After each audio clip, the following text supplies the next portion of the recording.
DSX the cyberbully. It's hard to stop listening.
You may even get tired of winning, and you'll say, please, please, it's too much winning. We can't take it anymore. Mr. President, it's too much. And I'll say, no, it isn't. We have to keep winning. We have to win more. We're going to win more.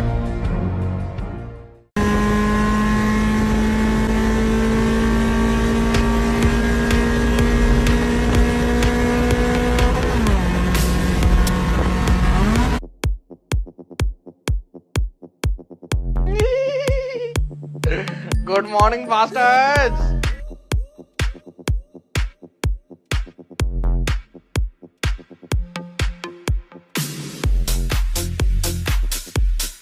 We're going to kill them. You know, they're going to be like dead.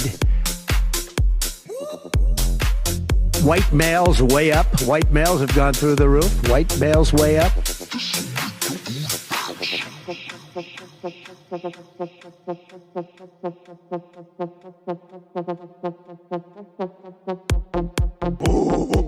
Oh, power!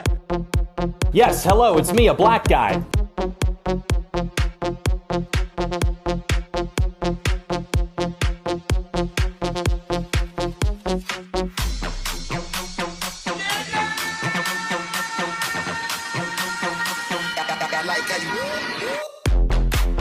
Oh, look at my African American over here. Look at him. It's important to segregate. I don't really care, Margaret.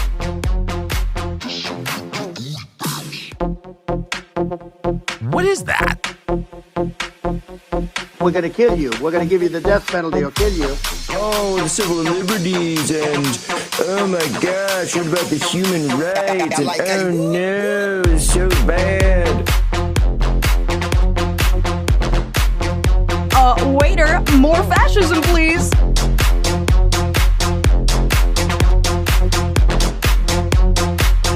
Good afternoon, Patriots. This is Agent Q.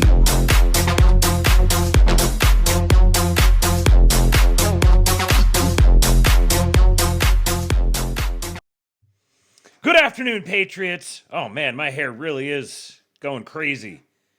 Amy said it was just before the show started.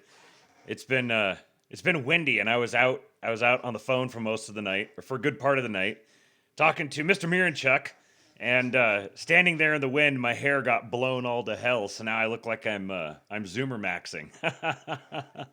Well, what's up? It's Damn It Jeremy, celebrating renewing his subscription for the 10th month now. As you guys may notice, the tip goal is already substantially advanced. Well, that is because of a couple of Patriots. Let's get through these here real quick at the top. First of all, we've got the gayest man in the world. This isn't his notification. His notification didn't actually come through, but an $88 tip from Gave Johnson. They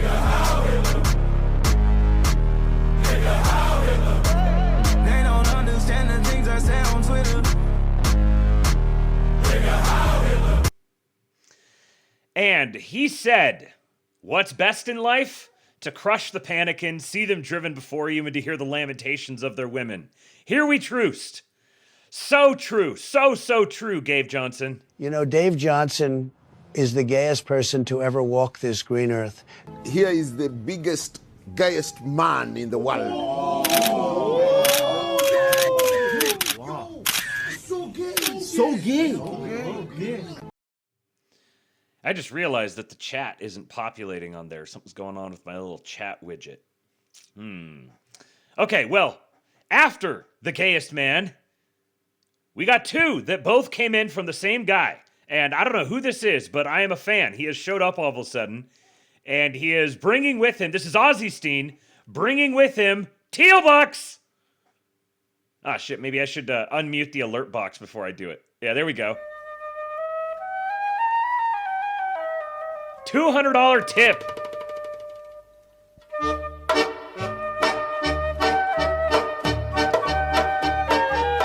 the Trump dance to the Hava Nagila. Shut up and take my money.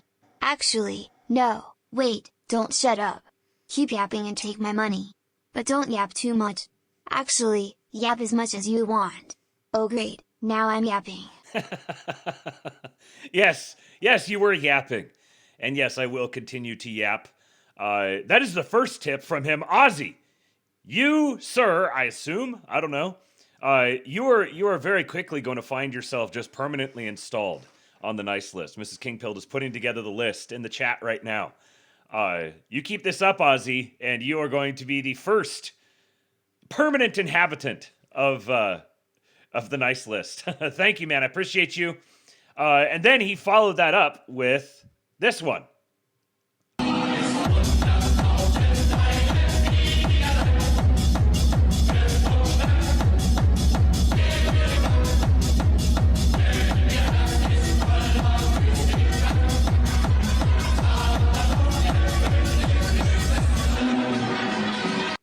So how does this work? Does Mrs. Kingpild climb down a chimney? Do I leave out cookies and milk for her? Will she flog me if I'm on the naughty list? These are the conspiracy theories panicans should be concerning themselves with. No kidding, man. Come on, panicans. You've got all this attention you want to dedicate to extremely important questions, extremely important matters to be resolved. These are the ones. These are the questions that must be answered. Yeah, I got my Zoomer broccoli top going. What is it? Yeah. See, I like going like this now that I can, since my hair is short. But all it does is just poof it out like that, and then I stand in the wind and it goes all over the place. Yeah, that's right. That's right. I got a wig fro. She says, leave out Starbucks and Pop'ems. There you go. Mrs. Kingpild is white girl maxing. Tyler, Gaga renewed their subscriptions. Thank you guys. Pale Morning Dude, the Kicks, and then someone named Mr. Kingpild has gifted a sub to life support unplugger. I wonder who that guy is. I need to have a conversation with him for trying to steal the moniker here. Thank you everyone for your contributions. As you see at the daily tip goal, I set it at 500, and what that is that's for all day today. I'm going to be doing a regular lab here. I'm shooting for, I'm thinking it'll probably be in the 2 to 3 hour range. So not super long, but not particularly short. And then I'll take just a brief intermission and then come back. Probably, what time is it right now? So it's like 2 o'clock right now. So I'd say it would be sometime between 5 and 6 p.m. Central Time tonight. We will be reconvening for the Pseudolate. So, yes, double duty today. And the tip goal here is for both streams. I'm going to leave it consistent across both streams. And if we hit, what did I say? Okay, if we hit the 500 overall, then I will gift 2. I will already plan on gifting 1 tonight, doing the random drawing and giving 10% in the form of some gift card, whatever you want. I will send it to you. 10% of the total tip take. I'm already going to do 1 tonight on the basis of where we're at right now. I set it to 500. If we hit the 500, I'll do a second one. So 2 people could win 10% of the total night's tip take if we actually hit the $500 mark. So that is the plan. Who gifted the sub? That was me. I gifted the sub using my my alternate account. Okay, I think that was. Nematoder sent some kicks. I think that is everything. So let us get rocking and rolling. Cheeky says that he needs a gifted sub. So someone get on that. Help the man out. Okay, great. I'm I'm on the nice list now. See, it's very easy to be on the naughty list. I spend most of my time on the naughty list, but occasionally I find myself on the nice list, and it's typically a surprise. Oh, hey, look at that! Great. All right, let's go. So, I don't think this guy is Japanese, but he definitely does have. He's got a little in him, maybe, but he looks like he's probably more Vietnamese, Cambodian. That's kind of the direction I would be looking if I was ethno-guessering him. But the timeline has been completely taken over by the Japs all of a sudden. Welcome to the Gulag. It worked! If you survive, you earn your freedom. Incredible! Kick may be a janky app, but the tip random gifting thing, the way they randomly assign it to someone, seems to work remarkably intelligently. Thank you, Bobby Ballbags. It says here he's gifted 122 subscriptions in the channel. Sir, you are a patriot. You got to be one of the top all time. Thank you, my man. I appreciate you. The timeline has been just completely taken over by one of the great things is Grok automatically translates. You can set it to automatically translate tweets into your language when you see them. So it shows up as English, and then it just has a little button up there that says show original, and you can click that and it'll show whatever the original language was. I'm pretty sure it's like a default setting, and then you can turn it off or something like that, but most people have it on as it is. And so all of a sudden, all these Japanese posts show up in the timeline, and it has to do with the new Twitter algorithm. They have been kind of lurking. I have notifications on for Nikita Beer, the chief product guy for X. He's this Jewy guy that everyone hates, and I just like kind of staying abreast of what he's talking about and the different policy changes and stuff. So I have notifications on for him, and they've been teasing rolling out some new features and changing up the algorithm. And one of the things includes the monetization is now like one of the big things they're trying to. This is why I genuinely have some compassion for them. They're not. It's not very popular to I don't know, show compassion for the humanity of the Jannies because I mean they earn most of that. So I'm not saying it's unjust to be skeptical of them, but in this particular case, trying to build out and maintain a platform like X while combating bot activity has got to be just a massive project. You're constantly trying to stay ahead of people who are genuinely looking for any possible little crevice or nook and cranny they can get into to scam the system. So you've got to preserve and continually improve the experience on the app for the people who are like paying to be there and genuinely want to have a good experience. You got to balance that, not putting too many constraints on them with trying to clamp down on all the spam and bots and AI fake shit and all that kind of thing, which is inevitably going to run into like they're going to have a standard on something, and there's inevitably going to be some sort of a policy thing or something or a fight over them treating something as fake where it's genuinely a question of whether or not it's real or fake. These are the sorts of fights that are invariably going to happen, and you can't get mad at them when they do. Like there's definitely a role to play in like publicly championing the narrative of let's not have the like Orwellian things as much as possible. But you got to realize that we live already in an Orwellian reality that would have been considered a dystopian nightmare to people a couple generations ago. And many things that we just accept as completely ordinary and normal, and they don't even bother us. We're just like, yeah, whatever. It is like that. Those things would have been thought completely and utterly intolerable by just a couple of generations back.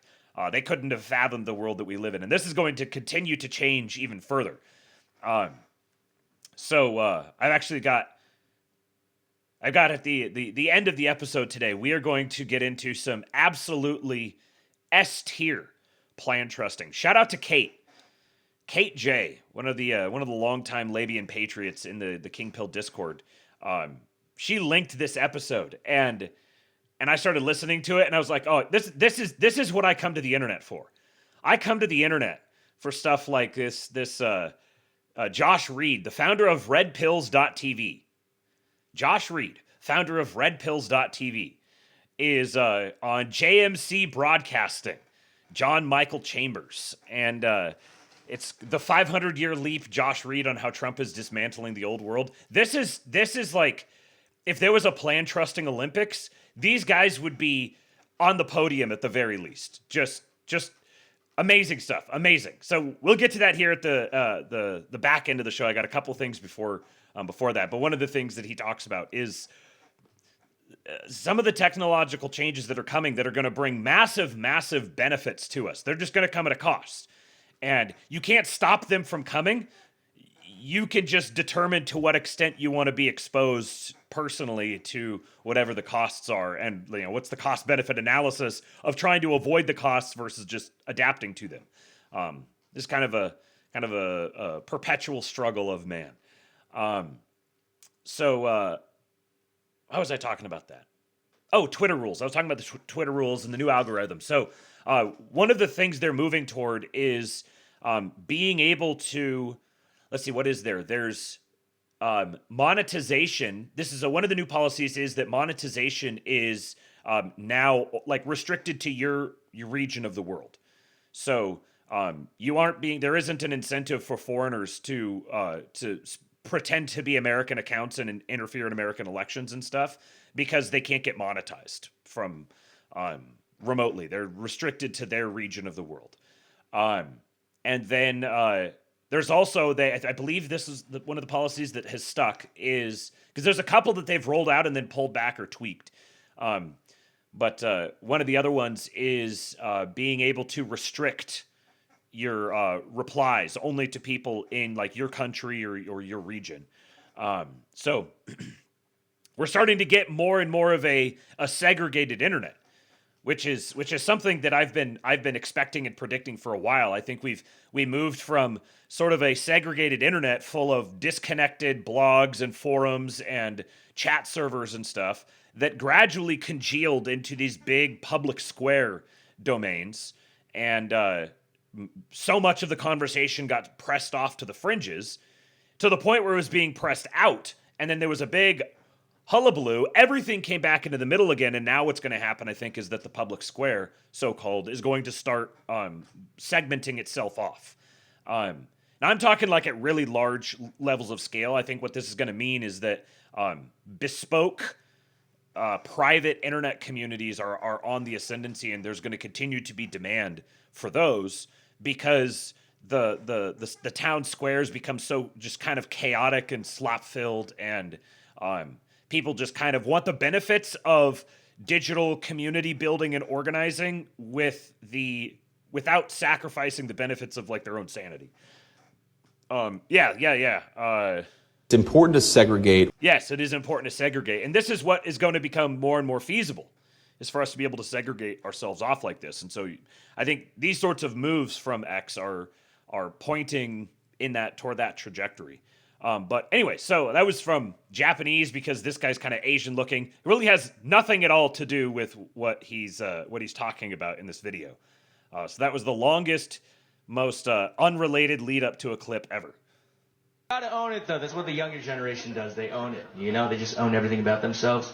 It's so interesting, just because, like, you talk to some of these young kids, man, and they'll proudly tell you, they're like, listen, I'm pansexual, I'm neurodivergent, right? Which is just so interesting, just because, like, back when I was growing up, you tried really hard to not be a gay retard. So true. There's nothing wrong with it. I'm glad you can be who you are. I'm just saying times are changing because now you go up to kids like, you're a fucking gay retard. They'll be like, oh my God, thank you for noticing. I really appreciate it. I feel so seen right now. Especially because you called them a fucking gay retard. They're like, oh, I'm getting laid too. I'm getting laid and I didn't know it. Look at my Asian American patriot. Speaking of patriots, this is glorious. This is aspirational. We are being given a vision. A vision is being cast forth before us from down south by Nayib Bukele. He says, block by block, it'll take a little while, but it'll turn out beautiful. Look at these before and after shots. I'm sorry, this video doesn't line itself up really well for the screen here. It's this tall, thin, vertical video, and the way Twitter displays videos sucks. But so let me see if I can I could do this, and that might get maybe a little more. I don't know. Anyways, so sorry if you can't see this super well, but at the very least, you can go get the link and watch it. Look at the before and afters in El Salvador. I'm not what happened to me. I'm what I choose to be. Each step I take, I shift, I rise. The past dissolves before my eyes. I'm not what happened to me. I'm what I choose to be. Step I take, I shift, I rise. Camera filter's doing a lot of work on this too.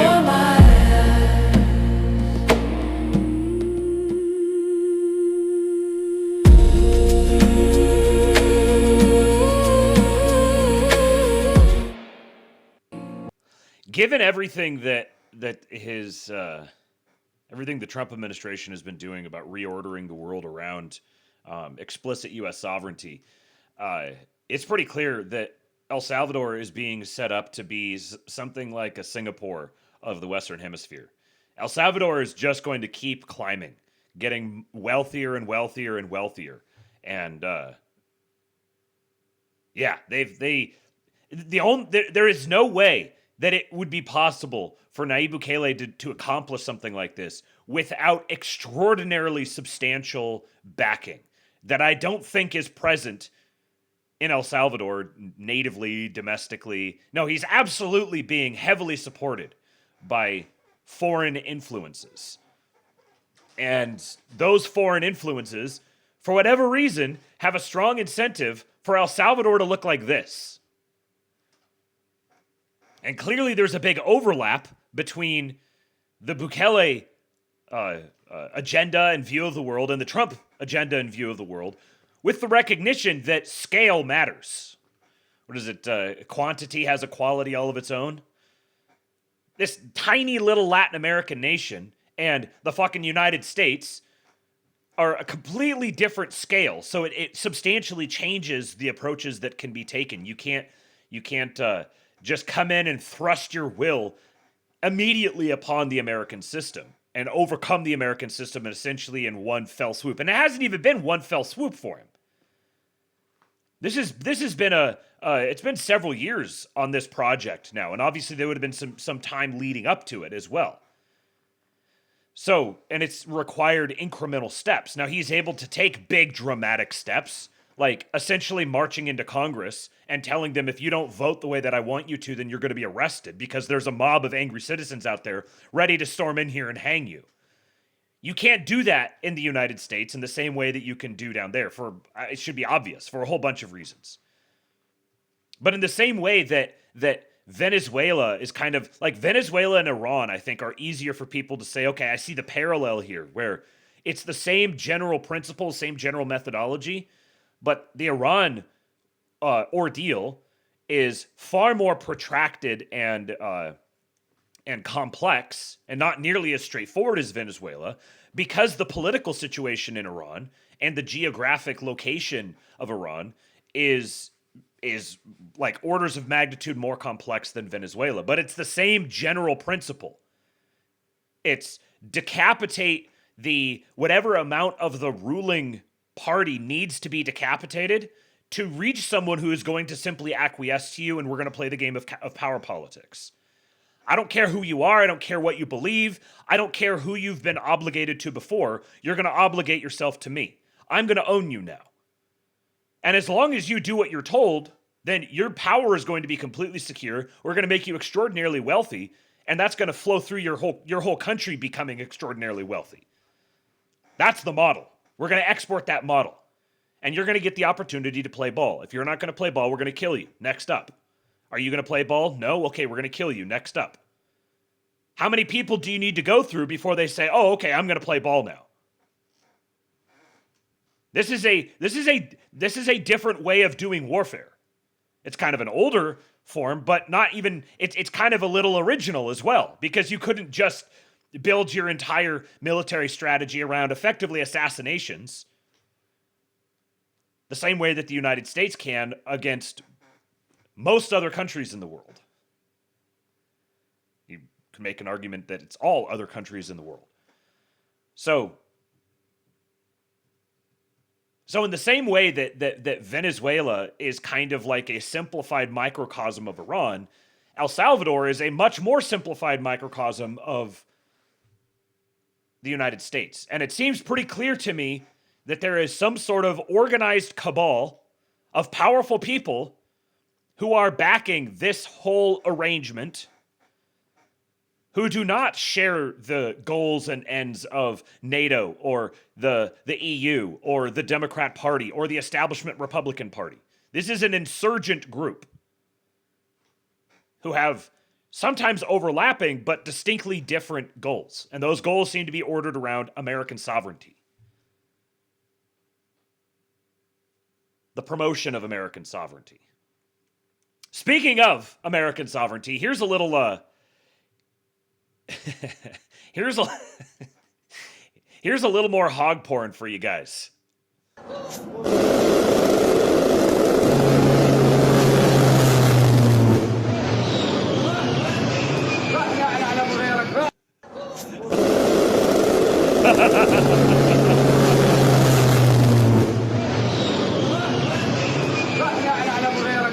Now, that wasn't directly under fire.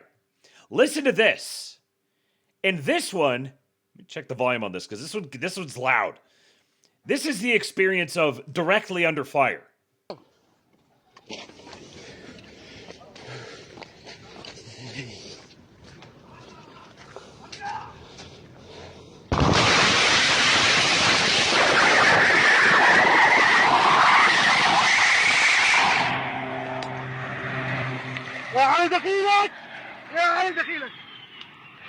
Imagine the freaking psychological effects of that. It goes from this to this in like 3 seconds. And then it's just gone.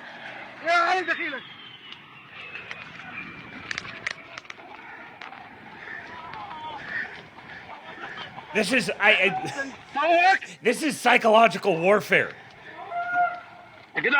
Beyond the actual destructive capacity of the warthog. Living through this would be, yeah, it's obliterating the phone speakers. Yeah. Again, just out of nowhere.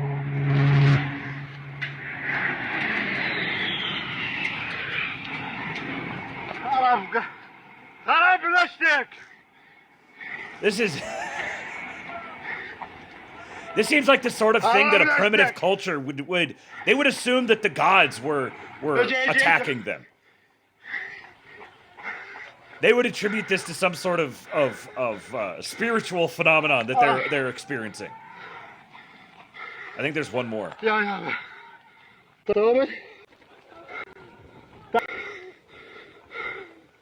Yeah, that'd be me too.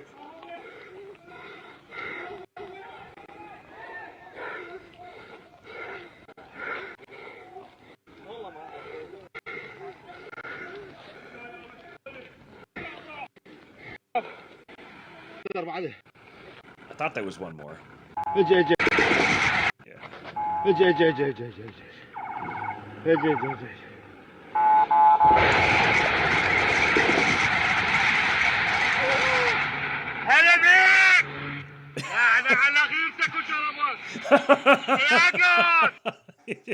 Fuck this! Listen to this. Administrations come and go, empires rise and fall, but I've never heard something more true than this. The world hasn't figured out a way to distill what's inside Americans yet, and I don't want them to. This is the cowabunga method of American warfare. Even like that famous letter that like a French soldier wrote about American soldiers in GWAT, and he's like, usually when the commanding officer goes down, you're trained to hunker down and play defense until you get new orders. The Americans just go fucking ape shit and kill everything. Just, oh no, lieutenant's down. Cowabunga it is. Cowabunga. The only guy that knows how to spell Geneva just died. Go! Let's add some new ones to the checklist, boys. Normally, it's a disorienting thing for a military force. For us, it's a power buff. They removed the rules. Yeah. Literally what happened. They just took out my Nerf. It's time to go. The guy with the pencil that writes the reports of the war crimes just bit it.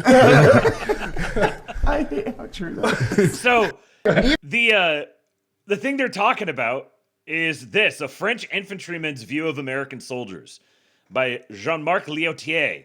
This is on FlyingSquadron.com, posted December 28, 2009. Can I make this a little bigger?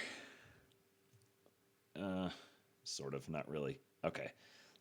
The U.S. often hears echoes of worldwide hostility against the application of its foreign policy, but seldom are they reached by the voices of those who experience firsthand how close we are to the USA. In spite of contextual political differences and conflicting interests that generate friction, we do share the same fundamental values. And when push comes to shove, this is what really counts. Through the eyes of that, French OMLT, which is Operational Mentoring Liaison Teams, infantrymen, you can see how strong the bond is on the ground. In contrast with the Americans, the French soldiers don't seem to write much online, or maybe the proportion is the same, we just have less people deployed. Whatever the reason, this is a rare and moving testimony, which is why I decided to translate it into English, so that American people can catch a glimpse of the way European soldiers see them. Not much high philosophy or just the first-hand impressions of a soldier in contact, and that only makes it more authentic. Here's text on American troops in Afghanistan through the eyes of a French OMLT infantryman. We have shared our daily life with 2 U.S. units for quite a while. They are the 1st and 4th companies of a prestigious infantry battalion whose name I will withhold for the sake of military secrecy. To the common man, it is a unit just like any other. But we live with them and got to know them, and we henceforth know that we have the honor to live with one of the most renowned units of the U.S. Army. One that the movies brought to the public as series showing ordinary soldiers thrust into extraordinary events. Who are they, those soldiers from abroad? How is their daily life? And what support do they bring to the men of our OMLT every day? Few of them belong to the Easy Company, the one the TV series focuses on. This one nowadays is named Echo Company, and it has become the support company. They have a terribly strong American accent. From our point of view, the language they speak is not even English. How many times did I have to write down what I wanted to say rather than waste precious minutes trying various pronunciations of a seemingly common word? For sure. I'm imagining these frogs over there trying to talk to some corn-fed Appalachian boy with some thick drawl, and they're like, "What are you talking about?"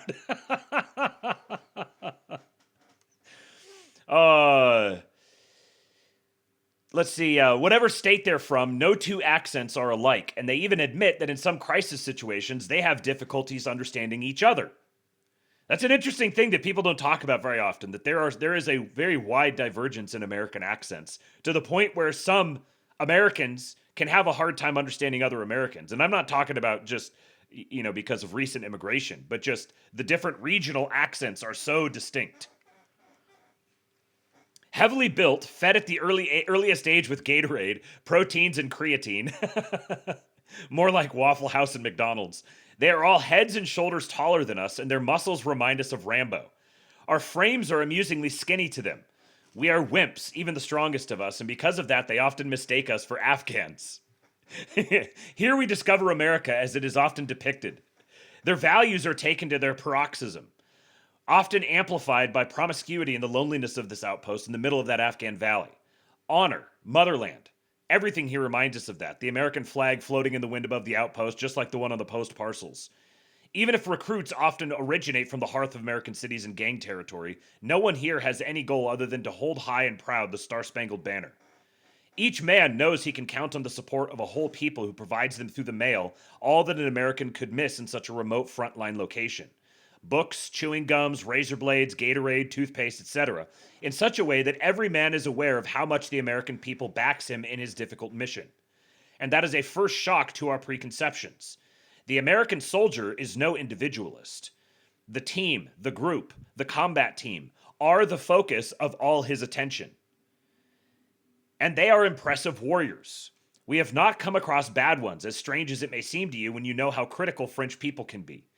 Even if some of them are a bit on the heavy side, all of them provide us every day with lessons in infantry know-how.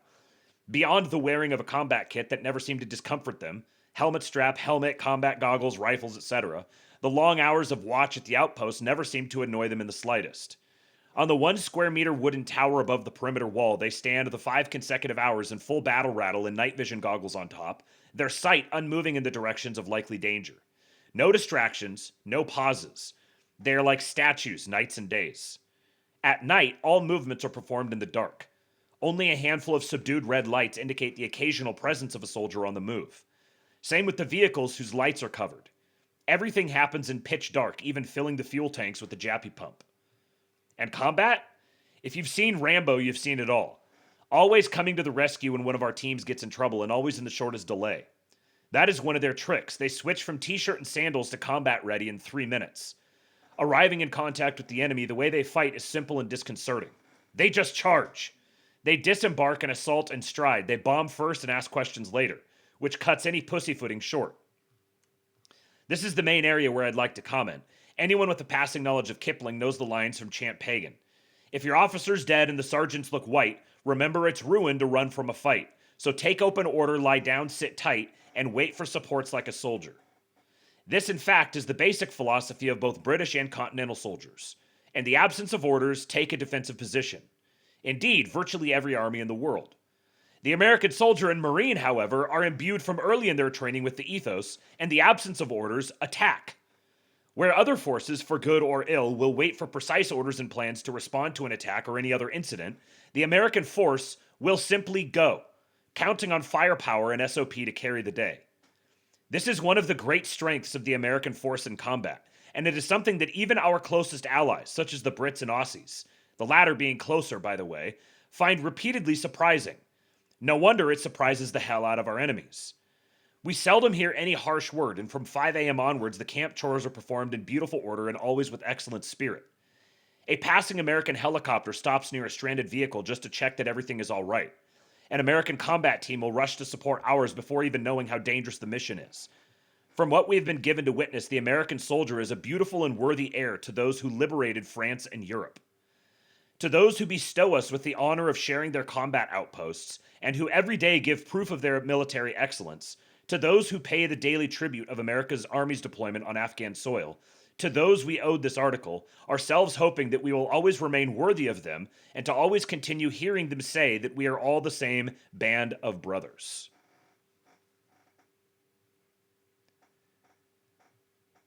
I mean, just give him a passport. We can take one Frenchman, right? At least one. I know Frenchmen and all that, but if you're going to write something like this, about our military, I don't care if it's true or not. I've never been downrange. I have no experience with all of this. I am perfectly willing to just believe this, and I want the entire world to believe this. I want the entire world to think like this. I also want it to be true. This is the American imperial personality. You see how he frames that? The people who, what do you say, they're worthy. The American soldier is a beautiful and worthy heir to those who liberated France and Europe. You also got to remember, this was 17 years ago. This was written in 2009. So the internet was not nearly a place of psychological operations like it is today. There wasn't nearly the same level of like cynicism or sarcasm or multiple layers of meaning and everything. So like I can believe that this was just this is like the CIA writing as a French guy or something, or the CIA writing as a guy who's friends with a French guy, whatever. Like, you could say that's what it is. I kind of doubt it, given that this was 17 years ago on some forum on the internet. But this is how the military ought to be. This is the standard. This is how the military ought to be experienced by foreigners. Oh, that was what I was going to say. A beautiful and worthy heir to those who liberated France and Europe. That is, in power political terms, that should be the perspective. France and Europe were occupied and liberated, or you could say liberated and occupied, and they are now explicit clients of the United States, the growing United States empire. But they've retained way too much power over critical resources that they've been using to make it look like the United States is the one that is ruling as the imperial center, while it's actually being hollowed out and siphoned away. That was the explicit purpose of drawing Americans into that conflict. So now, what's going to happen is that the existing European ruling class has to be thrown out of power. And the only question is how long that's going to take. And it has to be replaced by a new ruling class that recognizes their properly ordered position with respect to the United States. And I'm not just saying this as an American chauvinist. I'm saying this is like the natural emergent order. Under no terms can you claim like equal sovereignty with the United States. And it's time to stop LARPing as if that's the case. Because it'll be healthier. You simply recognize, yes, we are subservient to the United States. And we are going to act as if we are subservient to the United States in all ways. I can't believe I put these together so well. Dan Talks here, one of our frequent guys who shows up frequently on the Labe, Patriot poster, says, found this tweet from Bridge, that'd be Bridge Colby, who is now Trump's nominated undersec at Department of War. So he's the undersecretary of the Department of War, going over the Republican Party's position on foreign policy. Regarding Iran, the entire party was against the JCPOA and against Iran having nukes. Even the most restrained people were against this. Trump knew this and went through extensive negotiations to ensure this didn't happen. Diplomacy was tried and they refused. We're not in this like Iraq or Afghanistan with no war aims, hoping to tune them out with democracy. We have clear military aims that can and are being achieved with military force. It's nothing like Iraq or Afghanistan, and people insinuating it is are being intellectually dishonest. Alongside the larger global strategy for the reasons for the war, not the point of this post. And that would be the NATO and China and energy corridors and all this sort of stuff that has nothing whatsoever to do with Israel. More on that in the back end of the show here. So this is Elbridge Colby posting November 14, 2023. He says, this is a really valuable framework from ECFR, which is the European Council on Foreign Relations, the only pan-European think tank, that accurately groups Republican foreign policy tribes into restrainers, prioritizers, and primacists. Now, something coming out of the European Council on Foreign Relations, I have deep reasons to be deeply skeptical of. However, when I read through the list here of these three foreign policy tribes, they seem entirely accurate to me. And I think the people who feel like this is some sort of like inaccurate representation of the current GOP constituency are very much overestimating their own representation within it, not realizing how small of a coalition member they are. So here's the 3 foreign policy tribes. They're broken up. Actually, you know what? I think I have an article for this. Yeah, this is better. So, polarized power, the 3 Republican tribes that could define America's relationship with the world. This is written November 17, 2022. So basically a year. This is November of 2023, wasn't it? Yeah, November 14, 2023. So basically a year before Bridge Colby endorsed it. This was written by Majda Rouge and Jeremy Shapiro, the director of the U.S. program. Isn't that great? The European Council on Foreign Relations U.S. program director is Jeremy Shapiro. 3 Republican tribes are competing to write their next president's U.S. foreign policy. Whether restrainers, prioritizers, or primacists emerge on top will have profound implications for Europe and the globe. Against expectations, the Democrats held the U.S. Senate in the midterm elections, even as they appear to have lost control of the House of Representatives. The razor-thin race shows just how split the United States remains and implies the 2024 presidential contest will be extremely tight. Despite the GOP's underperformance this November, the return of a Republican president in 2 years' time is still a strong possibility. Donald Trump's announcement of another run for the White House has just made that prospect more frightening for Western Europeans. But whatever his chances of winning the nomination may be, the fact remains that the eventual victor in the primaries will have to be a candidate in the MAGA mold. Regardless of what happens to Trump, Trumpism is not going away. But what does this mean for Europeans? We know what a Republican presidency would mean on domestic matters such as abortion, guns, and immigration. But the party remains split on key foreign policy questions. As a result, a number of aspiring Republican leaders and political entrepreneurs are currently seeking to define such a foreign policy doctrine for their next president, be that Trump, Florida Governor Ron DeSantis, or someone else. Within this firmament, 3 main tribes are emerging and competing to do this: the restrainers, the prioritizers, and the primacists. If a Republican president takes office in 2025, one of these tribes will likely revolutionize U.S. foreign policy along one of these lines. Europeans need to prepare now for the various shades of this deep red view of America's role in the world. Defining the tribes. To understand what separates the tribes on foreign policy, it is first necessary to see what unites them in this area. All 3 tribes begin from accepting the MAGA inheritance on domestic policy and applying it in the international arena.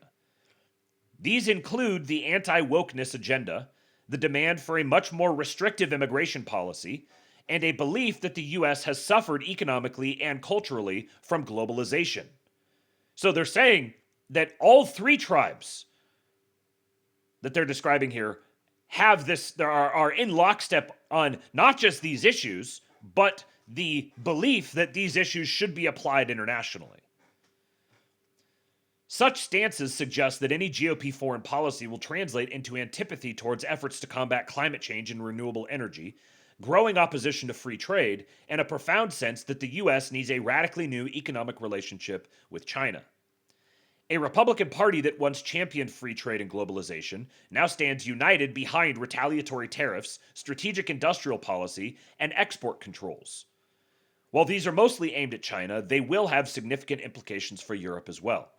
But beyond this core, the tribes differ over the nature of the United States' role in the world, the attitude toward allies and alliances, and the commitment to European security and the war in Ukraine. So first of all, you have the restrainers. The restrainers in the party include those who hark back to the Jacksonian tradition of American foreign policy. They advocate strength at home and restraint in deploying and using military force abroad. So this would be the more, you might say, more isolationist inclined types. Hardcore restrainers, so this is the people that they see as hardcore restrainers, essentially the most foreign policy conservative or isolationist or restrictive constituency within the GOP. They see them as represented by, the hardcore examples of this are Rand Paul and Mike Lee. They support fewer commitments for the U.S. abroad and disentanglement from U.S. alliances, including NATO. Along with prominent Trump advisors such as Steve Bannon and Richard Grenell, they advocate reducing U.S. support to Ukraine. Restrainers are currently a minority within the Republican Party elite. That's pretty key. Minority within the Republican Party elite. But in May, 11 Republican senators and 57 representatives voted against the Biden administration's $40 billion aid package to Ukraine. The antipathy towards engagement in Ukraine, according to news outlet Axios, quote, is poised to rise considerably, especially if more skeptical Republican candidates are swept into Congress in a GOP wave. Newly elected MAGA legislators such as the Ohio Senator J.D. Vance and Texas Representative Wesley Hunt have contrasted the aid given to Ukraine with the alleged lack of attention to the United States southern border and other domestic problems. The restrainer camp often likes to consider Trump one of their own. During his term in office, however, Trump demonstrated only a very fickle adherence to this tribe. At times, he declared he would withdraw U.S. forces from Syria, Afghanistan, and even end U.S. membership of NATO, before failing to do any of these things, while at times threatening interventions in Iran and North Korea. In the end, Trump was more restrained than any other post-Cold War U.S. president, but his inconsistencies allow each tribe to imagine he might be a member. Similarly, DeSantis is an unknown quantity on foreign policy, and different camps will compete to define his agenda. Thus far, the majority of this has been extremely accurate to the way that I would perceive the state of the GOP, especially at that time. It's beginning to change a little bit, but a lot of this still holds pretty true. The next group is the prioritizers. Almost Nomad says, just got back from grocery shopping in my inner city here. One of those gay no kings protests going on. Pretty much all boomers and lesbians, all signs handmade, and the messages muddled like crazy. The left's clearly taken a hit to organization funding. Seem to be mostly anti-ICE, which means they organize it during Minnesota and can't keep up with Trump's tempo. That's a really good observation. Yeah, there's this whole big hullabaloo going on over the state of the GOP and all these different factions fighting within the GOP, which overshadows the fact that the DNC is in absolute shambles. They're kind of like desperately trying to cling to power, but the only thing that's keeping them alive right now in any capacity at all is GOP Congress malfeasance. I had some stuff here about the shutdown and the funding, the bill that John Thune passed, and then Mike Johnson's comments and all that. And I was like, I don't even want to weigh into all of that because the psyops are flying so fast and heavy with it. And all the nuance of senatorial procedure and such is like, this is the place where they're really going to be able to do like 4D chess sorts of things.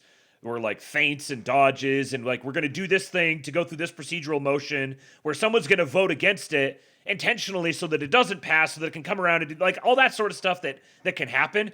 I'm not going to get all bogged down in the day-to-day nuance of all of it. My shorthand is going to be when Trump says or does something, I'm going to pay attention to that. So when Trump says I'm going to fund the TSA directly, I'm going to direct funding to the TSA, not just for their current pay, but for back pay as well, I'm taking away a big leverage point from the Democrats, which in theory should make it even easier to pass with Republicans. But the Republicans obviously have big reasons why they don't want this to pass, so it's going to be a matter of cornering and pressuring and eventually outlasting the most stodgy people. And when Trump is ready for that, when he thinks that needs to be done, he's got the best political instincts of anyone that we've seen in politics in recent memory. So when he starts chimping about it, that's going to be a good signal to me that this is a big issue now and we'll pay more attention to it. So the prioritizers. For those Republican foreign policy thinkers who want to maintain a forward presence in the world, the key split is over the priority to give to China. The prioritizers see the strategic challenge that China presents to the U.S. as profound and existential. Like the restrainers, they emphasize that U.S. resources are limited, but they feel that the Chinese threat requires a forward response on a par with the American effort against the Soviet Union. They worry that U.S. attention and resources devoted to other less critical theaters such as Europe and the Middle East will sap U.S. strength for the coming battle with China. Republicans such as Missouri Senator Josh Hawley and Elbridge Colby, former Deputy Assistant Secretary in the Department of Defense, see the intensity of the U.S. competition with China over Taiwan as producing two inevitabilities: a military confrontation with China over Taiwan and a U.S. withdrawal from Europe and the Middle East. They insist that the scale of the China challenge means that the U.S. does not have a two-war military capacity. Senator Hawley voted against NATO membership for Sweden and Finland, as well as against continued military support to Ukraine, arguing that America is overstretched and unable to defend its more important ally, Taiwan. So the prioritizers are pretty much the camp, I think, that is the most core in lockstep with Trump. And then the primacists. The primacist camp, by contrast, believes that Washington can and must maintain U.S. leadership and military presence worldwide. It includes individuals such as Nikki Haley, Mike Pompeo, John Bolton, and Mike Pence, establishment figures who all joined the MAGA bandwagon and served in the Trump administration. The primacists were against the withdrawal from Afghanistan in spite of Trump's promise to end the forever wars. They see Russia's invasion of Ukraine as a direct consequence of the U.S. withdrawal from Afghanistan, which they believe signaled American weakness. They thus argued that the U.S. must stay engaged and maintain a strong deterrent posture, not only in Asia, but also in Europe and the Middle East. They do not accept the idea that the U.S. lacks the resources to maintain global leadership, but they do acknowledge that doing so will require America's allies, particularly in Europe and East Asia, to contribute more to global security challenges. So this camp, I think there is some sort of a if I was to characterize Trump's position as I see it, it would be that, like, his ultimate goal would be to get to a world that's approximately like what the restrainer camp claims to want. The restrainer camp has no idea how to get there, and they are constantly politically outnumbered all over the place, and they're the most politically retarded group. They're the least politically effective group. So they're very easy to coalition against and outmaneuver and use as pawns and dangle some red meat to and get them on the hook and then yoink them at the last minute and do this over and over and over and over again. They're like the stooge for Republican politics. The prioritizer camp, I think, is the one that aligns most closely to Trump, but there may be, like, they have this concern about the U.S. not being able to, I think they're more conservative or pessimistic about U.S. military presence abroad not from like a moral or ethical position necessarily, but from a financial perspective. And that financial perspective is, I think, mediated a bit by the economic agenda that Trump has undertaken. And which is really only possible through his negotiating style, which is where he does have some overlap with the primacist camp in believing that Washington can and must maintain U.S. leadership and military presence worldwide. The question is, what does that look like?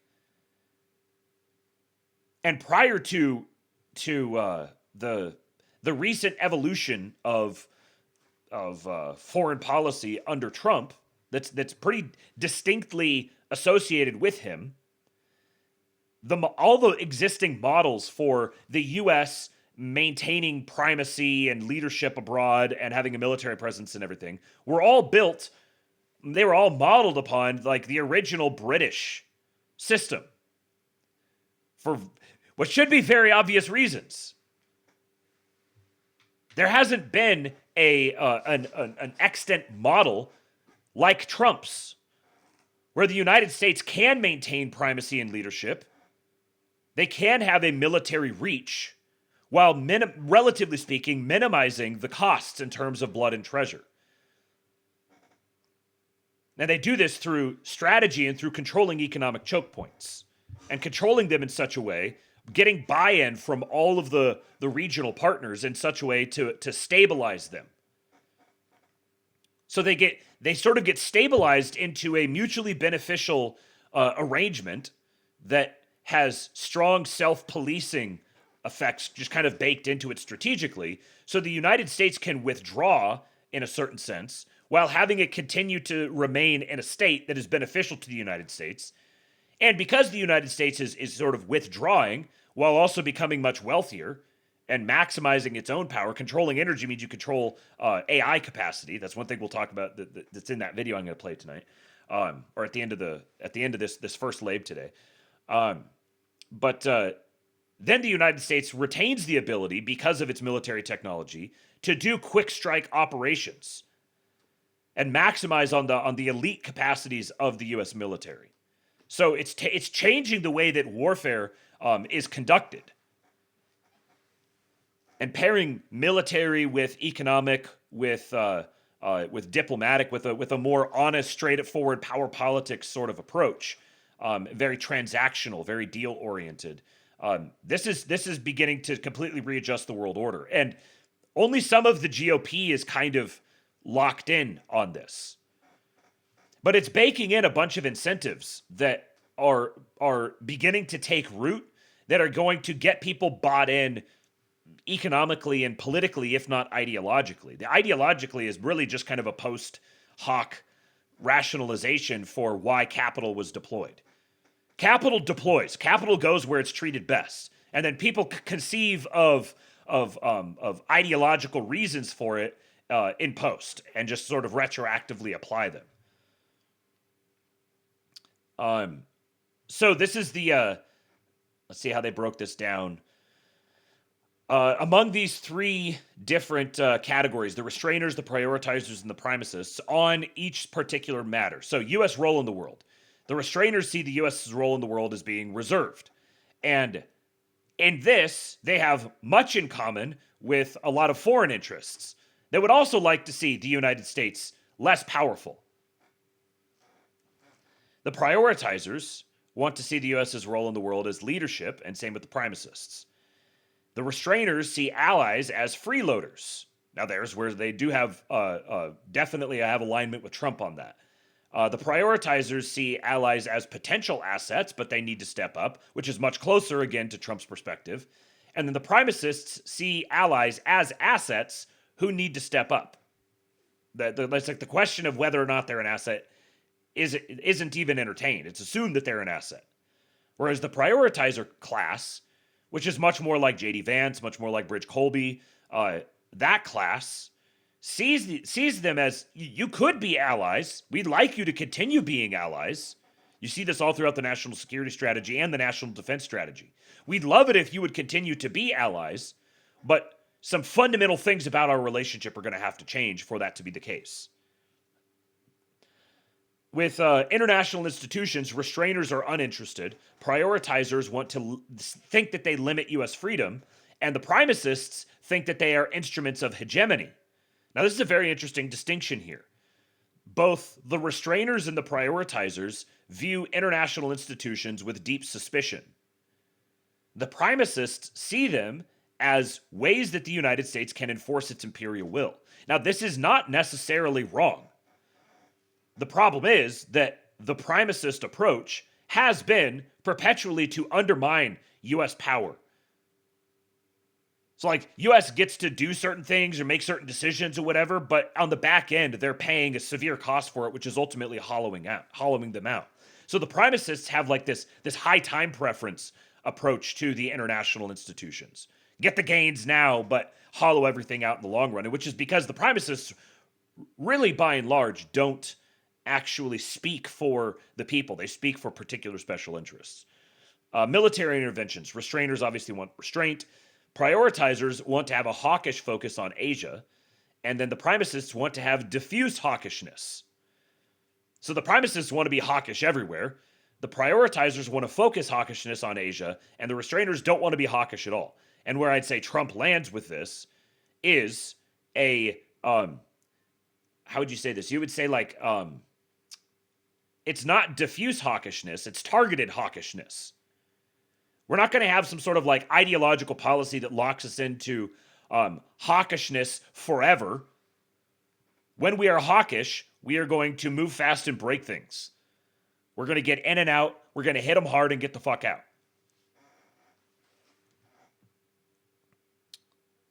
On NATO, the restrainers are skeptical and they are anti-enlargement. The prioritizers are committed and anti-enlargement. And the primacists are committed and pro-enlargement. And this is where, again, I think the Trump's perspective is kind of like it's more along the lines of committed and pro-enlargement and sees it as an instrument of hegemony, but he's not ideologically committed to it. He's like, if I can use this to my advantage, if I can use NATO to promote U.S. hegemony, then sure, I'm happy to use it. If I can get them to like bend the knee and pay for stuff, to buy stuff from us, and to do the things like basically take orders, then yeah, sure, I'm happy to have NATO. And you want to add more countries to it that I can give orders to, that I can force to buy things from America? Sure, great, sounds good. But it's very pragmatic. It's not, there isn't this like deeply set ideological commitment to one thing or the other, which is a feature and a bug. Their view on European sovereignty. This is funny. They say that the restrainers' perspective on European sovereignty is go with God. The prioritizers say that European sovereignty is necessary to help with China, and primacists say that we should heighten European capabilities but remain, or that European nations should heighten their own capabilities but remain under U.S. leadership. Again, for like pragmatic reasons, Trump again falls more in the primacist camp here. But he kind of, because he's non-ideological, he's sort of can occupy any of these positions. He's like, hey, if you heighten your capabilities and you remain under our leadership, then we're gonna treat you very well, because we do think it would be great to have you with respect to China. But we're also happy to negotiate and work toward closer and better terms with Russia at your expense. And if that's what you force us into, then fine, go with God. The restrainers say that Ukraine is not our fight. The prioritizers say it distracts from China. And the primacists say maximum support for Ukraine to counter Russia and China. The trade and strategic industrial policy, the restrainers say economic nationalism and reshoring. Actually, all of them. So that's one thing that they're all united on, is economic nationalism and reshoring. Now, as we saw with the tariffs and the response by guys like Rand Paul, there definitely has been sudden opposition. That's a place where some GOP people have changed position since this was written. But at the time, and at least from the European perspective, the entire GOP was united around economic nationalism and reshoring. China economic policy is, they all say decoupling, import restrictions, and export controls. China security policy, the restrainers are guarded. The other two are hawkish. Regarding the Middle East, the restrainers want retrenchment. The prioritizers want to rely on regional powers for stability. And the primacists want U.S. regional hegemony with local allies. And this is another one of these. Like, this is what stood out to me about this. Another one where you could characterize Trump's perspective as this: U.S. regional hegemony with local allies. But what the primacists mean by that, this is like the Zionists, the neocons, the hardcore nation-building interventionists. What they mean by U.S. regional hegemony and what Trump means by U.S. regional hegemony are very different. What Trump means by U.S. regional hegemony is essentially relying on regional powers for stability. It's just a U.S. enforced stability, and he's not afraid to use the military to make that happen. He would prefer to just negotiate this and get big giant trade deals, and just everyone's going to all get rich together. You can see what they're doing with Gaza. The Gaza resettlement. I think that's something that's in the video, so I guess I won't say too much about this. But with the Gaza resettlement, essentially what they're doing is they're forcing all the local partners to all be bought into it. They're creating the two-state solution, which Israel is pissed about. Israel doesn't want anything to do with this, but it's going to substantially restrain them, because then attacking Gaza is going to mean attacking all of their regional regional neighbors. So this is why Trump can actually, he can work well with the neocons, but he's doing these things for a different reason than they are. Which makes it actually rather politically brilliant if you want to advance far with an actual like minority coalition. Then being able to piggyback on top of a powerful force within the coalition and use them to advance your goals but do it in your own way. That's one way that you could swim upstream. Now, regarding Iran, this is the one that Bridge Colby was highlighting here. So let's see here. All of them are against the JCPOA, which I don't think that's necessarily true about the primicists, but all of them are against the JCPOA, maximum pressure campaign, and the prioritizers, the moderate, middle of the road ones, say short of using military force. The primicists say including the use of military force. Then are also all opposed to the climate agenda. So implications for America's allies in Europe. Any Republican administration will present difficult policy challenges for most European governments, but which foreign policy tribe takes control will matter enormously to U.S. allies. If the restrainers or prioritizers are dominant, Europeans will need to prepare for a withdrawal of U.S. security commitments in Europe. Under the restrainers, this withdrawal could be quite precipitous, leaving Europeans to pick up the pieces. The prioritizers would seek a more orderly withdrawal, but nonetheless insist that Europeans take the lead in dealing with Russia, supporting Ukraine, and generally promoting stability in Europe. The primicists will maintain U.S. leadership in these areas, but still demand a much greater European contribution to addressing U.S. problems in Asia and the Middle East, perhaps to include support for using military force against Iran. And you can see this is exactly what's been happening, and this is what the Strait of Hormuz is largely about. Is ultimately forcing Europeans to shit or get off the pot. While these differences will be important to Europeans, the commonalities may prove as important. All of the tribes described are hostile to the EU's climate agenda and will pursue an aggressive economic decoupling from China, involving export controls on technology, reshoring, and scaling up economic protectionism. They will expect the EU to follow suit, even as U.S. industrial policy and reduced European exports to China affect European prosperity. This is what's happening. Europe is going to be expected to change their posture with respect to China and align with U.S. industrial policy. If they do that, they'll stay within the American security umbrella. They'll retain access to all of the benefits of being core members of the U.S.-led global financial system. But if they don't, if they're obstinate, if they don't play ball, if they try to dig in, then they're going to be left to their own. As one Republican strategist noted to us, quote, Europeans will be asked by any Republican president to take sides on China. Anyone who thinks they can stay neutral in this fight is just nuts. Of course, the outcome of the 2024 presidential election is far from clear, but regardless, the back and forth of U.S. politics means that Republicans, or rather the MAGA party, are coming eventually. So true, Eurofags.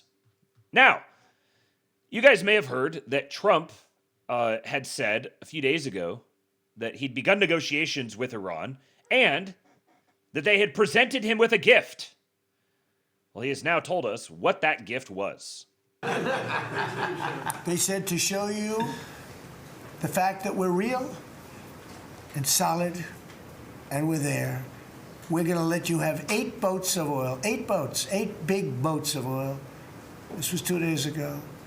And they'll sail up tomorrow. That was 3 days ago. And I didn't think much about it.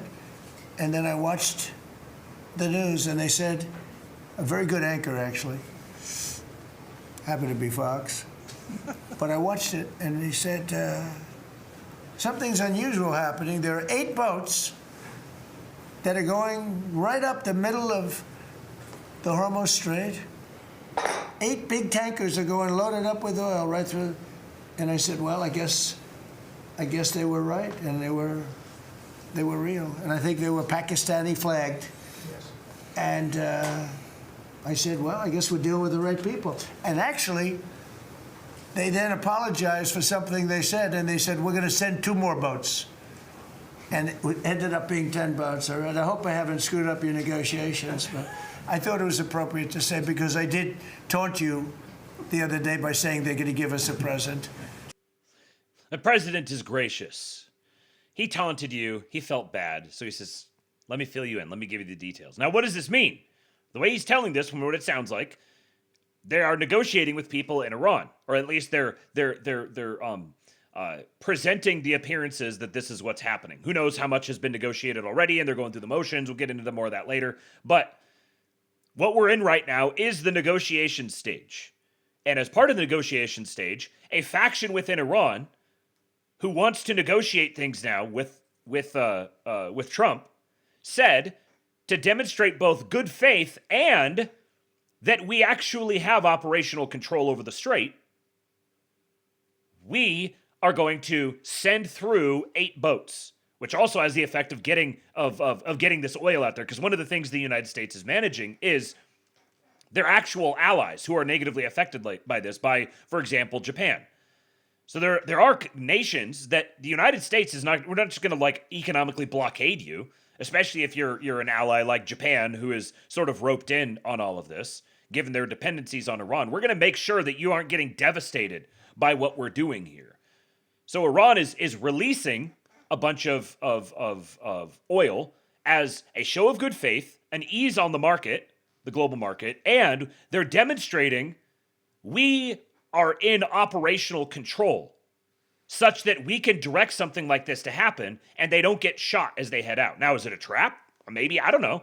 I'm not going to sit here and drive and backseat drive Donald fucking Trump's negotiations on this level of national security, active war, all that sort of stuff. I have no idea. Anybody claiming to be able to tell you comprehensively one way or the other is lying to you. They're projecting something. It could be that this whole thing is being kayfabed out, has already been basically settled, but for the sake of various different interested parties, they kind of have to go through the motions. It could also be that there's a legitimate negotiation that's happening. They're waiting for somebody to show up, and they've got someone on the horn, and now they're doing a little back and forth to check each other out. I don't need, my responsibility here is not to sit here and wag my finger at Donald Trump and say, oh, now you need to be sure that you're not getting double-crossed. You need to be sure that it's not a trick. Superior B says GCC countries are getting rid of the terrorists, but Israel has to have a two-state solution after the terrorists are gone in order to keep them safe. You also have to take out Iran so that they have zero aggressors against them. TW did a lot of talks on the GCC. Thomas Victor. The Battle of Mosul and the fight against ISIS in 2015 to 2017 was the GCC militaries in action. Lots of stuff happened in Iraq that the media didn't discuss. Yeah, that's very true. That is very true. And you can see, like, all these different moves, what they have in common is essentially trying to force all the different relevant parties in the region to the table together, getting them all on the same page. What page that is exactly can vary, can change. But they all need to be on the same page and bought in. Superior B says, you're seeing the final stages of that battle taking place. Yeah, for sure. Then, so that was at the cabinet meeting a couple days ago. Then Trump went and gave a speech at a financial institute meeting, and he was in rare form. The man is loosey-goosey right now. So I got a couple of clips from that. We're negotiating now, and it'd be great if we could do something, but they have to open it up. They have to open up the Strait of Hormuz. Oh! What did he mean by this? Excuse me. I'm so sorry. Such a terrible mistake. The fake news will say, he accidentally said, no. There's no accidents with me, not too many. If there were, we'd have a major story. No, well, we had that with the Gulf of Mexico. Remember the Gulf of Mexico? And one day I said, why is it the Gulf of Mexico? We have 92% of the area around it. They have 8%, really less than 8%. But for 350 years, it was good. You know, they were there 100 years longer than us. Oh, that's an interesting point. I didn't catch that. Homeless Nomad said, interesting that his mocking voice for the media has a British accent. Yeah, that is very interesting.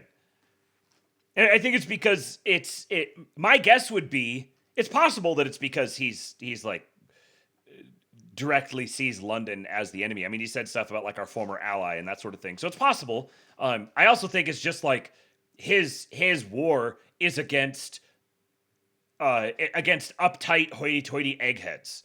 Americans have long had contempt for uptight hoity-toity eggheads. They just they get characterized as, oh, I'm very posh. Oh. And that like spirit, that is the thing that the American spirit is in rebellion against. Anybody who comports themselves that way. And if you track like the evolution, like why is it that way? Why do Americans have this propensity for characterizing our foe, our enemy, as being like very uptight and posh? This is like blood memory stuff. Mexico, they're at 350, we're at 250. And I said, often asked myself, why do we call it the Gulf of Mexico? It seems like we dominate. Well, when I checked, it was more than 92%. So I announced... We dominate it. I wouldn't say Mexico was thrilled, but I announced that from now on, the Gulf of Mexico is going to be called the Gulf of America. We're negotiating now. Mexico is going to be called the Gulf of America. The Gulf of America. The Gulf of America. The Gulf of America. The Gulf of America. Oh, I need to make that my alarm when I wake up in the morning. The Gulf of America. God, I love this man so much. Oh. But why would he say the Strait of Trump? Why would he do that joke? Why would he do the sort of, like, obviously there's one layer of it, which is he's self-deprecating, and it's like, this is the thing that Trump does, is he just puts his name on everything, and he's playing with that. But also, he's like, this is his way of saying, I own this shit. This is mine. The Strait of Hormuz is in exactly the state that I want the Strait of Hormuz to be.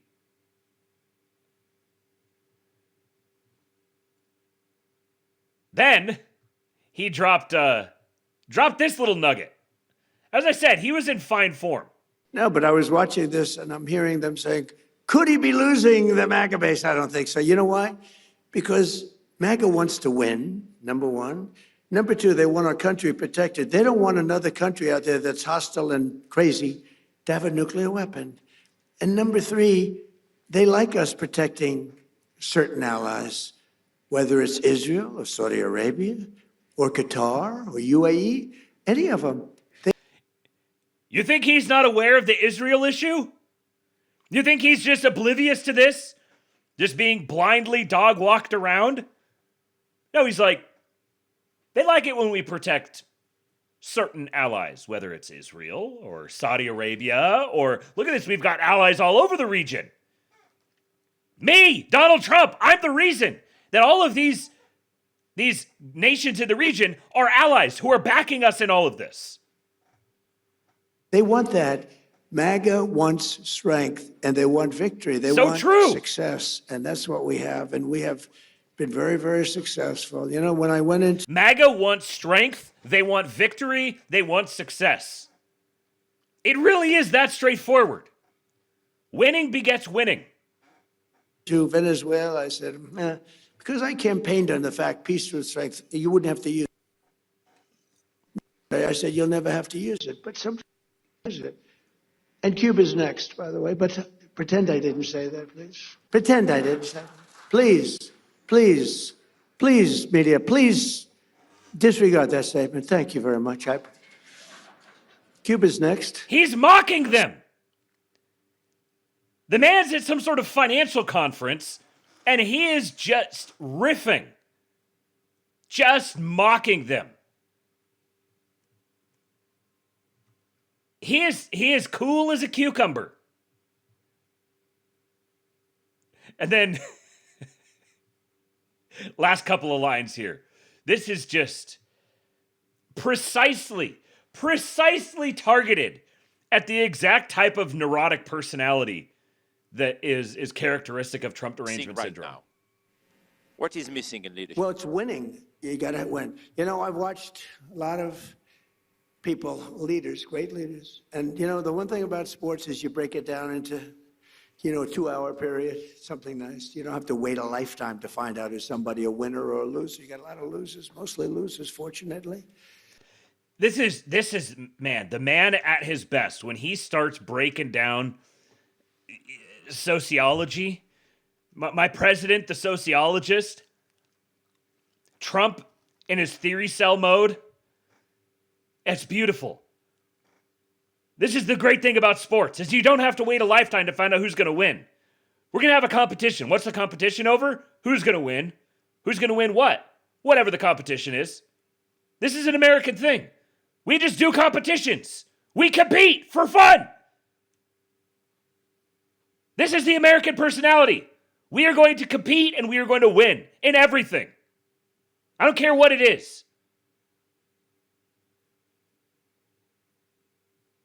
It's a good thing to have a lot of losers. I always like to hang around with losers, actually, because it makes me feel better. I like to hang around with losers because it makes me feel better. Who's he talking to? I hate guys that are very, very successful and you have to listen to their success stories. I like people that like to listen to my success.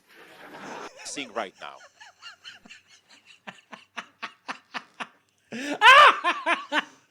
My president doesn't have time to exist around other winners. He doesn't want to hear other people's success stories. He wants to hear his success story. What's his success story? Making America great again. That's all he has time for. People talk about the single-mindedness of Stephen Miller. The reason why Stephen Miller and Donald Trump get along so well, even though he does call him Weird Stephen, is because they are both single-minded about their mission. They don't care. They have one single goal, and they will fight the entire fucking world to accomplish that goal. It does not matter. Stephen Miller wants an American of 100 million white people. Donald Trump wants to make America great again. It just so happens that these goals align tremendously. And then, this is an investment for him. That's what it was. An investment for him. And when he opened up the floor for questions, this is how he did it. This is the president whose coalition is breaking apart and he's waylaid by Congress and he's losing the war. And this is what he's doing. Thank everybody very much. And I'm asked to take a few questions. And unlike other politicians, they would like the questions screened. I don't ask for screening of the questions. You can ask me anything you want. You can talk sex. You can do whatever the hell you want. I'm here for you. Thank everybody very much. You can talk sex at the investment forum with my president, Donald Trump, the sex god, penetrating the world with the MAGA cock. Funniest human being alive. We are so blessed to have Donald Trump as our president. It has just been announced that Trump's signature will be added to US dollar banknotes to commemorate the 250th anniversary of US independence. Trump's signature will replace that of the US Treasurer, which has appeared on US dollar bills since 1861. I'm going to have to get some cash, just so that I have cash with Donald Trump's signature on it. Give me his face, too. This is what I want right here. I want a wad of C-notes with Donald Trump's face on it. And a big shout out to Scott Bessent for sacrificing himself. But he's having enough fun. The Financial Times said, FT exclusive. U.S. Treasury Secretary Scott Bessent discussed tightening the U.S. Treasury's oversight of the Federal Reserve by adopting elements of the Bank of England's model. Scott Bessent wants to make the financial system more like the Bank of England. By publishing this explicitly, this is Scott Bessent. By publishing this explicitly false story, the FT has officially become tabloid trash for market participants. Despite my direct, on-the-record denial of ever having advocated, explored, or espoused the idea that Chancellor Bank of England statute serving as a prototype for a Treasury-Federal Reserve relationship, FT journalists manufactured a story with the headline, Scott Bessent praised Bank of England as model for tighter oversight of the Federal Reserve. These pathetic journalists have clearly fabricated a story to give the impression that both I and the Trump administration are setting about restructuring the relationship at a time when President Donald Trump has launched an unprecedented assault on the world's most important central bank. Their mendacious assertion is based on vague statements from unnamed financial industry executives familiar with the matter. In short, FT has literally manufactured an entirely fake policy position for me and the administration. Other than furthering a maliciously false narrative of dysfunction and divisiveness, it baffles the mind as to why they would shred their already diminished journalistic credibility. Over the past 10 years, I have written more than 20,000 words opining on the Federal Reserve's decisions, personnel, structure, and modifications. Nowhere have I ever mentioned this ridiculous notion. The governor's letters to the chancellor have proven to be a useless and perfunctory device. There is much to be said about the storied Bank of England, but any recreation of its operating framework on this side of the Atlantic has never been contemplated. The shameful journalists and editors at the FT are shocking in their meretriciousness, lack of standards, and general intellectual libertinism. It is the worst tradition of Fleet Street to manufacture news rather than report on it. They have brought irredeemable shame to their parent organization, Nikkei Inc., with whom I had previously held excellent relations. In 2025, I laid out a comprehensive 6,000 plus word review of each and every policy reform that I believe should be adopted by the Federal Reserve that has been read here on the Labe by yours truly. Read my actual real thoughts on and proposals for Federal Reserve reform at the international economy. Huh! Truly our greatest gay. Dave Johnson is a great gay. He is the gayest man in the world. But sorry, Dave, Scott Bessent is the greatest gay. The greatest gay of all time. Meretriciousness. This nigga shitposting on the Financial Times talking about their meretriciousness. Now, the most interesting thing about that is, yes, the FT is owned by Nikkei, a Japanese company. Scott Bessent has a long history in Japan.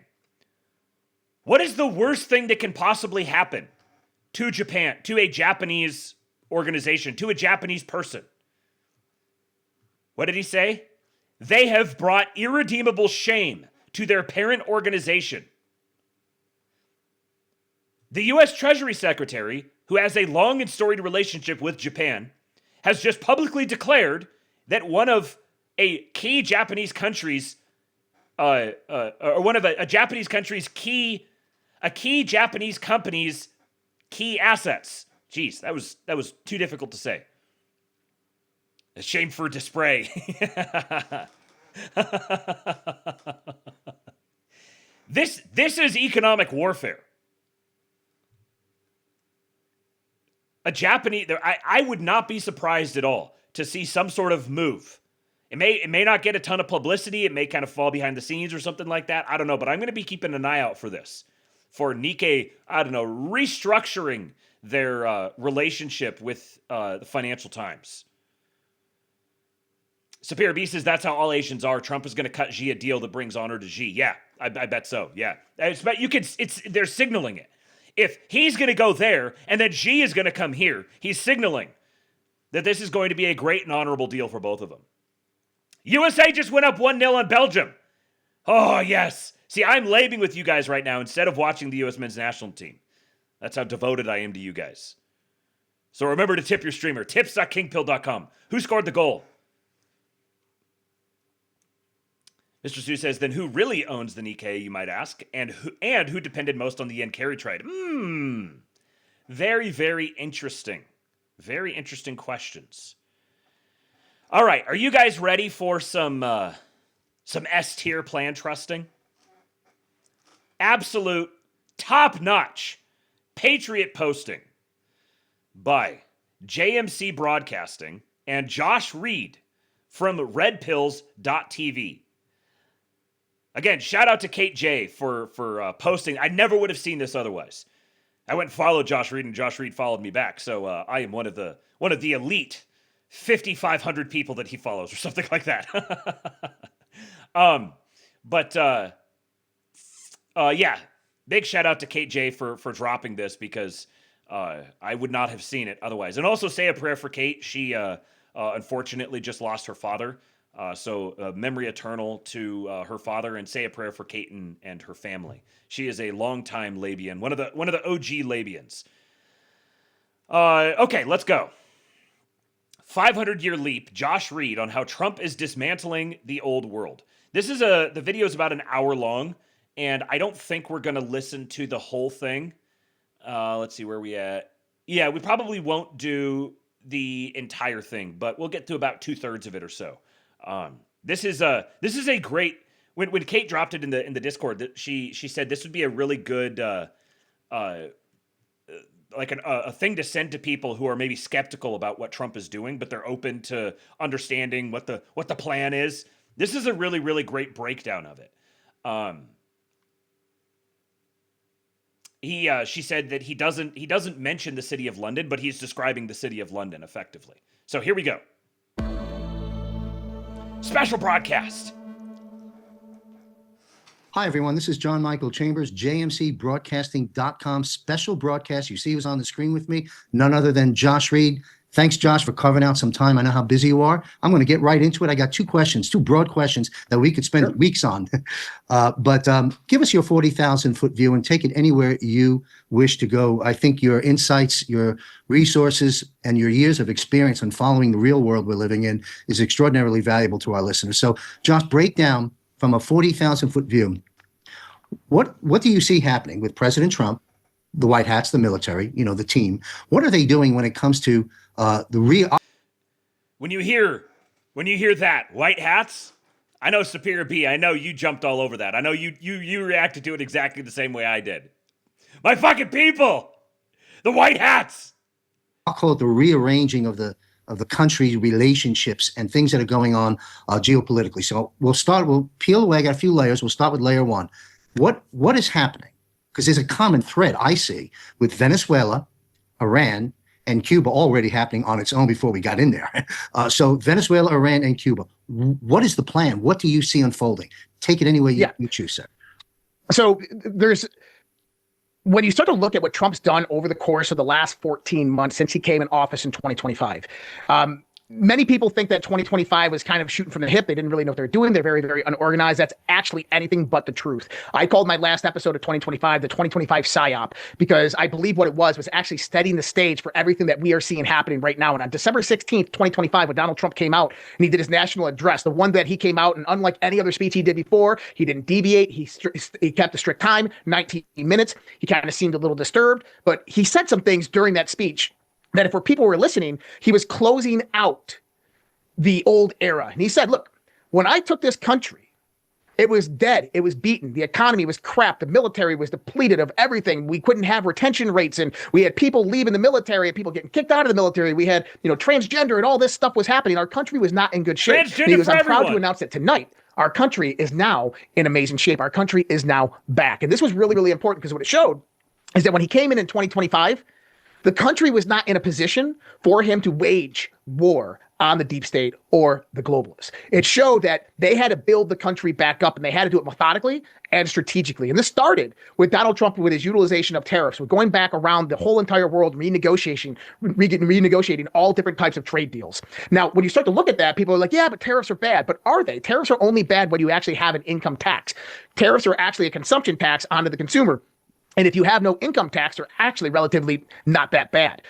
But tariffs do hurt importing countries into the United States of America. But who do they hurt the most? They hurt the large financial institutions. They hurt the central banks. It hurts the Bank of London. That's who tariffs and trade negotiation deals that Donald Trump is doing to rid the United States of its deficit actually hurt. And so right off of the bat, Donald Trump goes out there and he starts attacking the London bankers. He starts attacking the central banks. And you saw this between the conversations with Keir Starmer and Merz and Macron in France and the EU and how Donald Trump had positioned himself against the EU. And we've seen this evolve more since that point in time frame. And then you had various other things that began to come about. Obviously, energy production, the big, beautiful bill, the omnibus bill that they passed, opening up U.S. energy sector to mining and in new leases. This was critical to what is actually coming. I'll get into the idea of what is coming. Homeless Nomad says, yeah, remember how the first thing the EU did when we struck Iran was to stop the trade deal implementation? Yes, correct. Keir Starmer and what did he say? Emmanuel Macron. We don't. These are foreign names. We don't need to concern ourselves with the exact pronunciations. It's just whatever. You know what I'm talking about. The one of the reasons why the tariffs are a war on the central banks is because that deficit, maintaining the state of the United States financial system with respect to their capital structure with respect to everyone else, maintaining that deficit and continually monetizing all of that debt, paired with the existence of the eurodollar market, was a way to create a gigantic playing field for the central banks to manipulate and skim and leverage, like tail wagging the dog, leverage the rest of the world around it. The tariffs beginning to cut into that and minimizing their market share, collapsing liquidity, and beginning to drive capital to ground makes it very, very difficult for them to continue manipulating. They're not going to stop. They still have tools until they've been completely destroyed. And I don't even know if that is ever going to happen. But they're absolutely the effects that Trump's tariffs alone, not to mention everything else, the effects of Trump's tariffs alone can't be read as anything except for an intentional shot at the entire central bank structure. Next, towards the end of this, because there's a lot of things to cover, and I want people to truly see every intricate part that has occurred over the course of the last 14 months.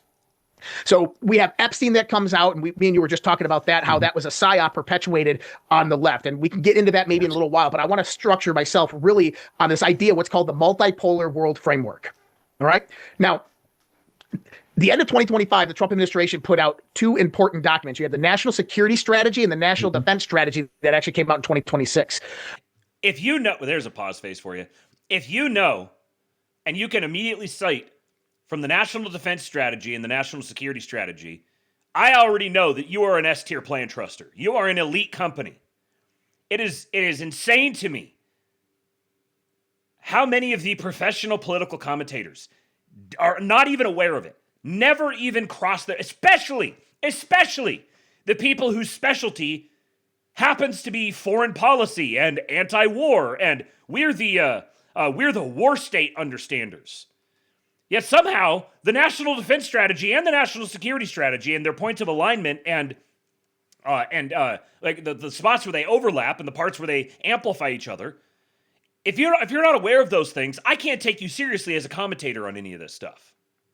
And these were like any others before them in the last 60 to 80 years. The national security, the national defense strategy basically say, Europe, we no longer care for you. You guys are on your own. We're tired of being your police. You need to figure your stuff out. NATO, you got 5 years to do it or we're gone. Then it said, Western Hemisphere, you are in our area of influence. And since you are in our area of influence and your trade affects our trade, we are going to help you develop and get your third world countries, the first world nations. We're going to help you on resource reallocation and energy corridor accessibility. And really, remember I played that video of El Salvador?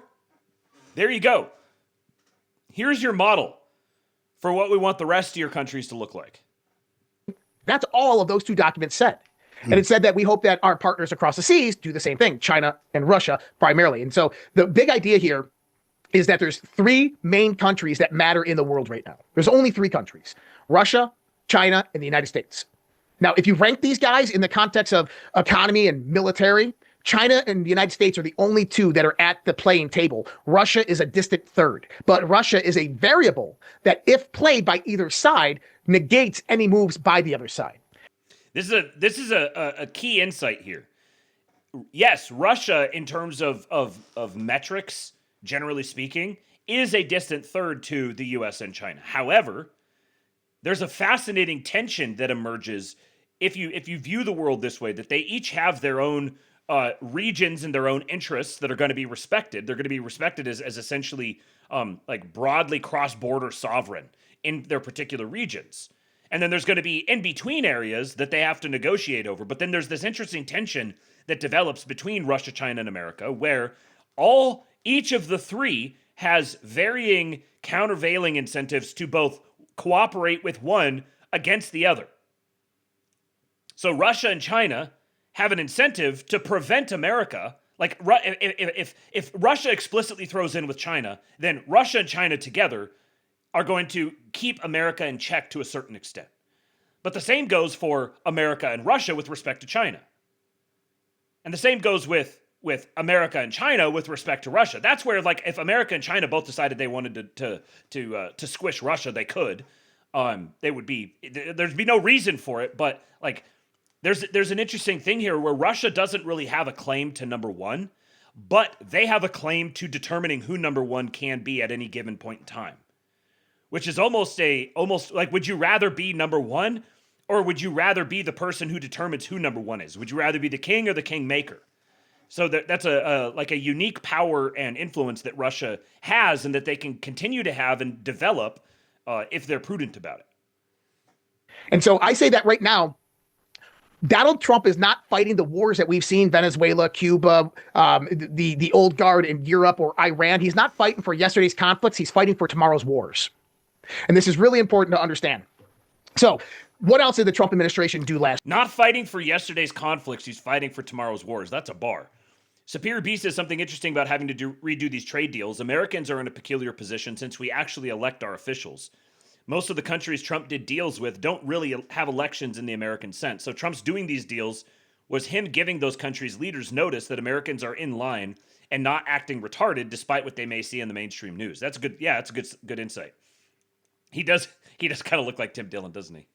Last year. Well, we talked about this in our other shows when we talked about the economy. We talked about the sovereign wealth fund. We talked about the strategic Bitcoin reserve, two financial aspects. We had the Genius and Clarity Act that have came about. Well, what do these things do? They start laying down the structure of a new economic system that is rising up in parallel to the central banking's fiat system, fractional reserve system, that we're seeing actually being systematically dismantled. Over the course of the last 12 months, the actions of Donald Trump throughout Latin and South America, what's going on in Venezuela, Cuba, is actually dismantling what we would call the Belt and Road Initiative done by China. For anybody that doesn't know, in the 1990s, late 1990s, China had two different doctrines that came out. One was known as the 100-year plan of China's rise in military and economic power to basically control and rule the world by basically negating warfare by becoming a hyperpower. And they're going to do this through another doctrine that came out by two associates of the People's Liberation Army, known as the doctrine of unrestricted warfare. Yeah. The doctrine of unrestricted warfare basically says that kinetic war is done. There's no reasons to fight war with bombs and missiles and tanks and navies. Instead, it becomes psychological, it becomes economic, and it becomes political. And this is what we've seen from China over the last 25 years in building up to this moment. Well, I got some news for China. Donald Trump has flipped the script on you and completely decimated your whole agenda that you had in play. And we're going to kind of describe how that has happened. So the first Iran-Israel conflict in the Middle East news was fairly interesting because what it did is it strengthened ties between the United States and Israel, but really lessened the grip of European interest within Israel and Chinese interest within the Middle East. And it caused China to go back and start to reflect on their investment infrastructure. So they invested hundreds of billions of dollars into the Middle East to build out a transnational railway system from China into Europe. And a lot of what happened with the first Iran-Israel conflict actually decimated a lot of that infrastructure. Then you have what was going on with various other conflict wars with Pakistan and so forth that actually took out a lot of that infrastructure that China was building out in there. And by the way, many of these countries, nations, are proxies to China or proxies to the United States. And we have to look at all of these little things that were happening around the world as proxy warfare amongst these big three that are actually happening. So let's kind of bring it back and let's go to Venezuela, because this is where it all starts to make a lot of sense. While you're going through this, and thank you, comment on the oil issue as it relates to China now that we've made moves in Venezuela and Iran. Okay, that's exactly where I was going. Gotcha. Okay, good. So number one thing is we are moving into what I call a 500-year leap technologically. I just wrote a massive blog article on this. One of my friends that's out there in the Pentagon actually wrote me and said, wow, you are over the target on this. The 500-year leap is this, John. In the next 20 years, we are going to advance technologically about 500 years in technological advancement. And that's going to come about because of something known as artificial superintelligence, which is the new arms race that is occurring within the two giant behemoths on this planet, China and the United States of America. Up until 2025, China led this revolution. Now, when you start talking about artificial superintelligence, there's three fundamental aspects that you have to understand. Okay, so this framework is very, very useful when he talks about these three elements. And the relevance with respect to the relationship between the United States and really the rest of the world, but particularly China. I've said this before that I'm not really all that interested in the debates about like artificial intelligence. Is it intelligent? Is it sentient? Is it going to replace us? That sort of, because I think I totally reject the premise of the conversation. That's not what sentience is. There's like, they're not humans. This is an extremely powerful and sophisticated type of technology, but you can't. A human being is not just a sophisticated piece of technology. And it's like if you enhance the complexity and sophistication, then eventually you actually create a human. That doesn't happen. I think calling it artificial intelligence is, I mean, it says artificial in the name, so I guess that's kind of good. But the way I always think about it is just automation. And so artificial superintelligence would just be like hyper automation.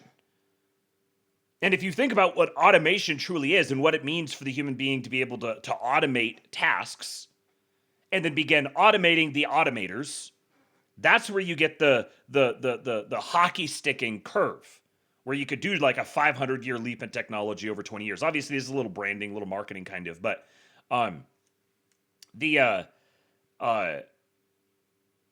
these things are lining up for the inevitability of a massive technological advancement spike. And there's a question about whether that spike is going to go so fast that it's just going to break humanity. I think that is a valid question or a valid concern, but it's also like a thing that's going to happen. Humanity's going to get stress tested. You can't stop the stress test. All you can do is you can outfit yourself properly to be able to survive and thrive through the stress test. So every time someone says artificial superintelligence or artificial general intelligence or AGI, ASI, the abbreviations for those, or just artificial intelligence in general, I always just think automation. And then it's like the point at which you get the automator to be able to begin automating itself. And it's going to generate all sorts of weird, funky things and crazy bugs and whatever, but it's also going to have some absolutely massive productivity advancements for the human beings who can, like keep their heads and sort of stay afloat as everything goes totally chaotic. AI runs on 3 components: energy, computational power, and data. Okay? So the base layer of that is energy. So China was advancing in computation and stealing data models directly from the West. So if you're a strategist, how do you begin to limit China's AI advancement? Mm-hmm. Well, you have to limit China's resources and China's energy. China has a 3-pronged energy approach. They get the majority of their energy under Western sanctions from 3 different places. So real quick, that's that 3-tier model. The base layer is energy. And then on top of energy, you build computational power or compute. And then once you've built those models, you funnel the data through it. And each of these is and can be and is a choke point.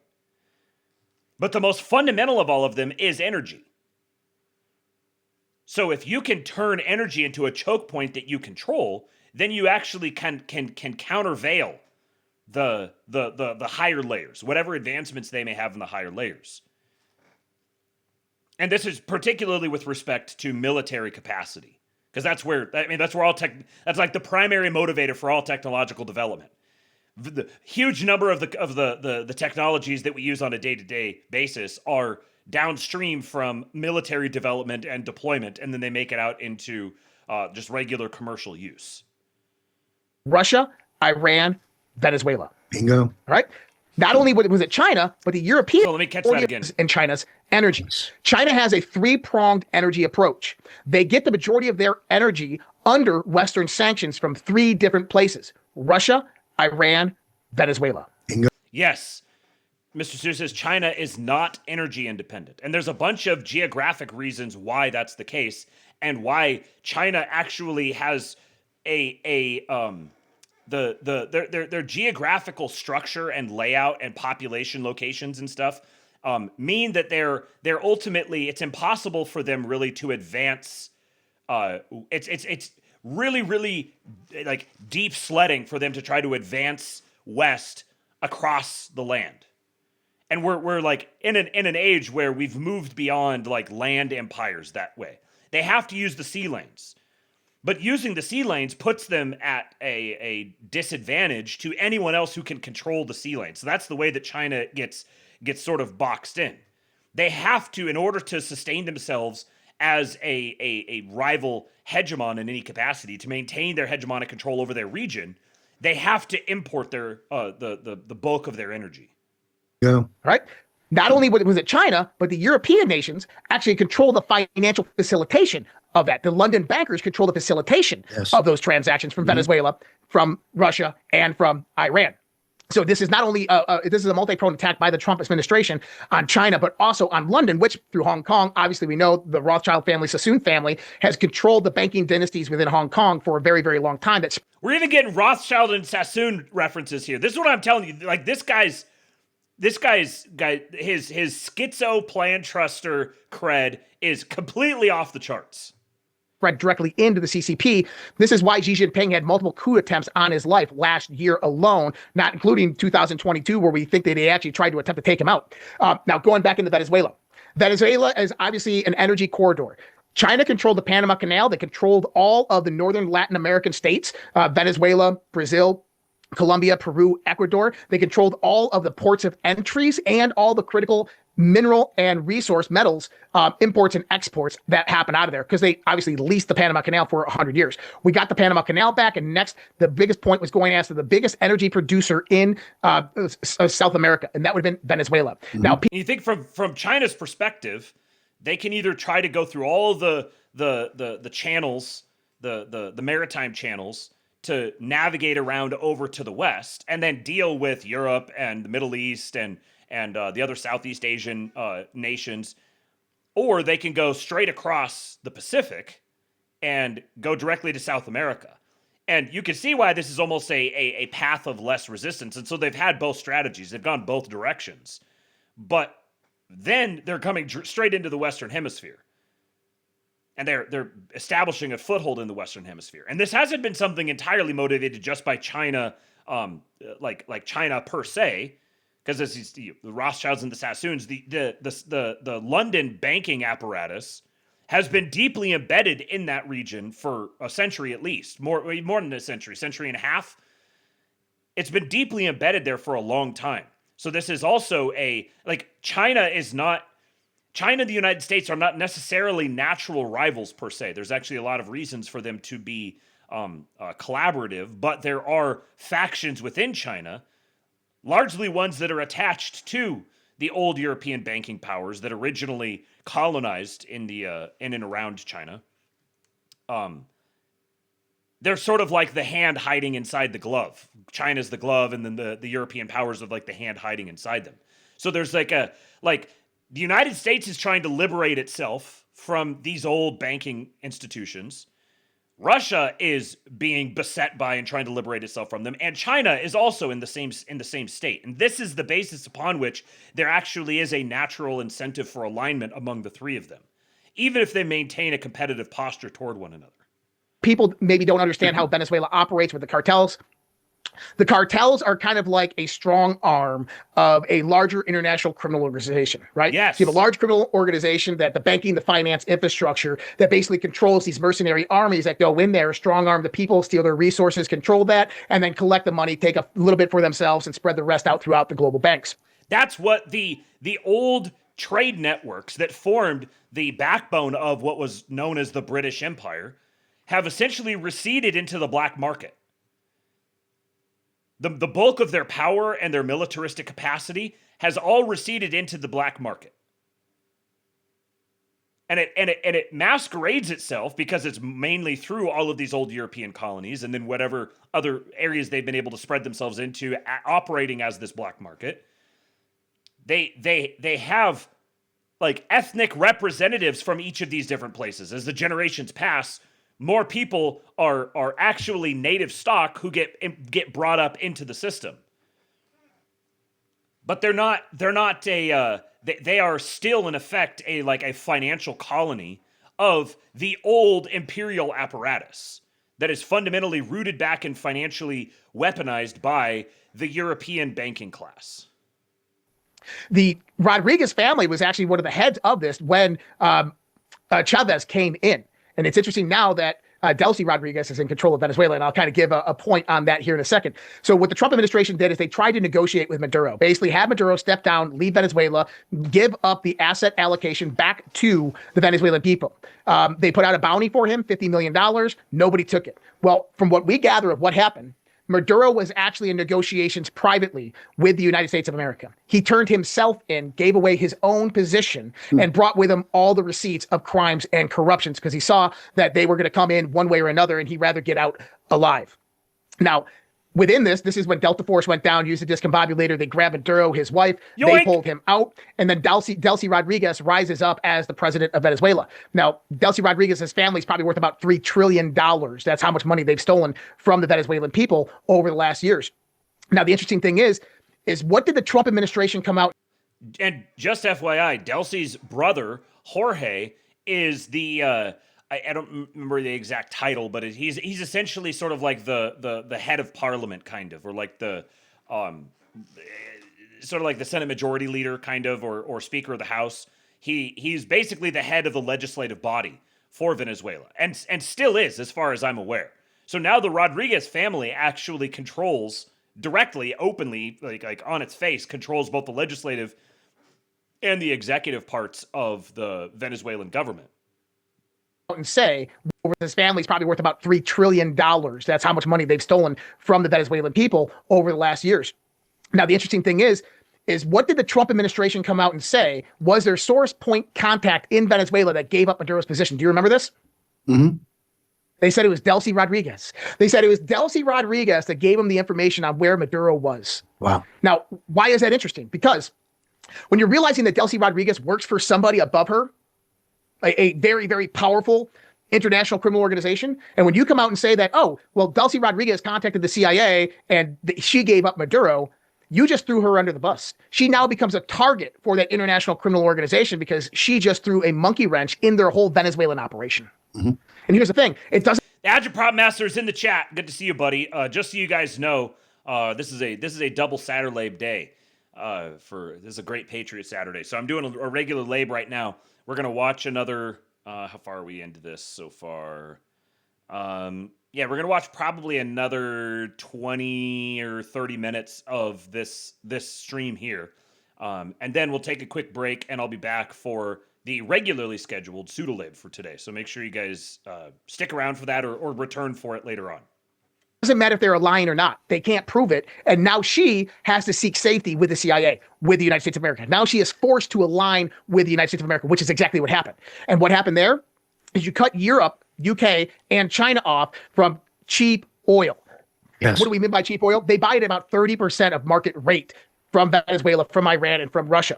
So now you're cutting China, one leg off of China's three-pronged leg triangle. So now that oil flows into the Gulf states in the United States of America where it gets refined. And guess who we're selling it to? We're selling it to China. Yes, well, exactly. Look at that. Now we have limited accessibility to China to an energy corridor. Now enter Iran. And note that we're selling it to China and China is buying it from us. Like there's a commercial transaction. There's an industry of commercial transactions there. So China is still getting Venezuelan oil. They're just having to readjust on their end to pay retail for it instead of buying it at wholesale. And they are adjusting on their end. So we go into Iran. There's two things that Donald Trump is not doing in Iran.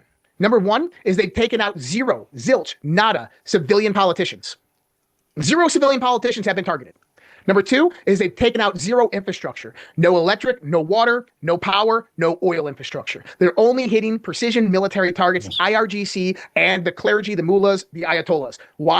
Now, I know there's claims that is happening. There's claims that isn't happening. This is where I'm not going to take a hard position one way or the other. Are they exclusively targeting military sites? Are they also targeting infrastructure? Have they started targeting it yet? Will they target it?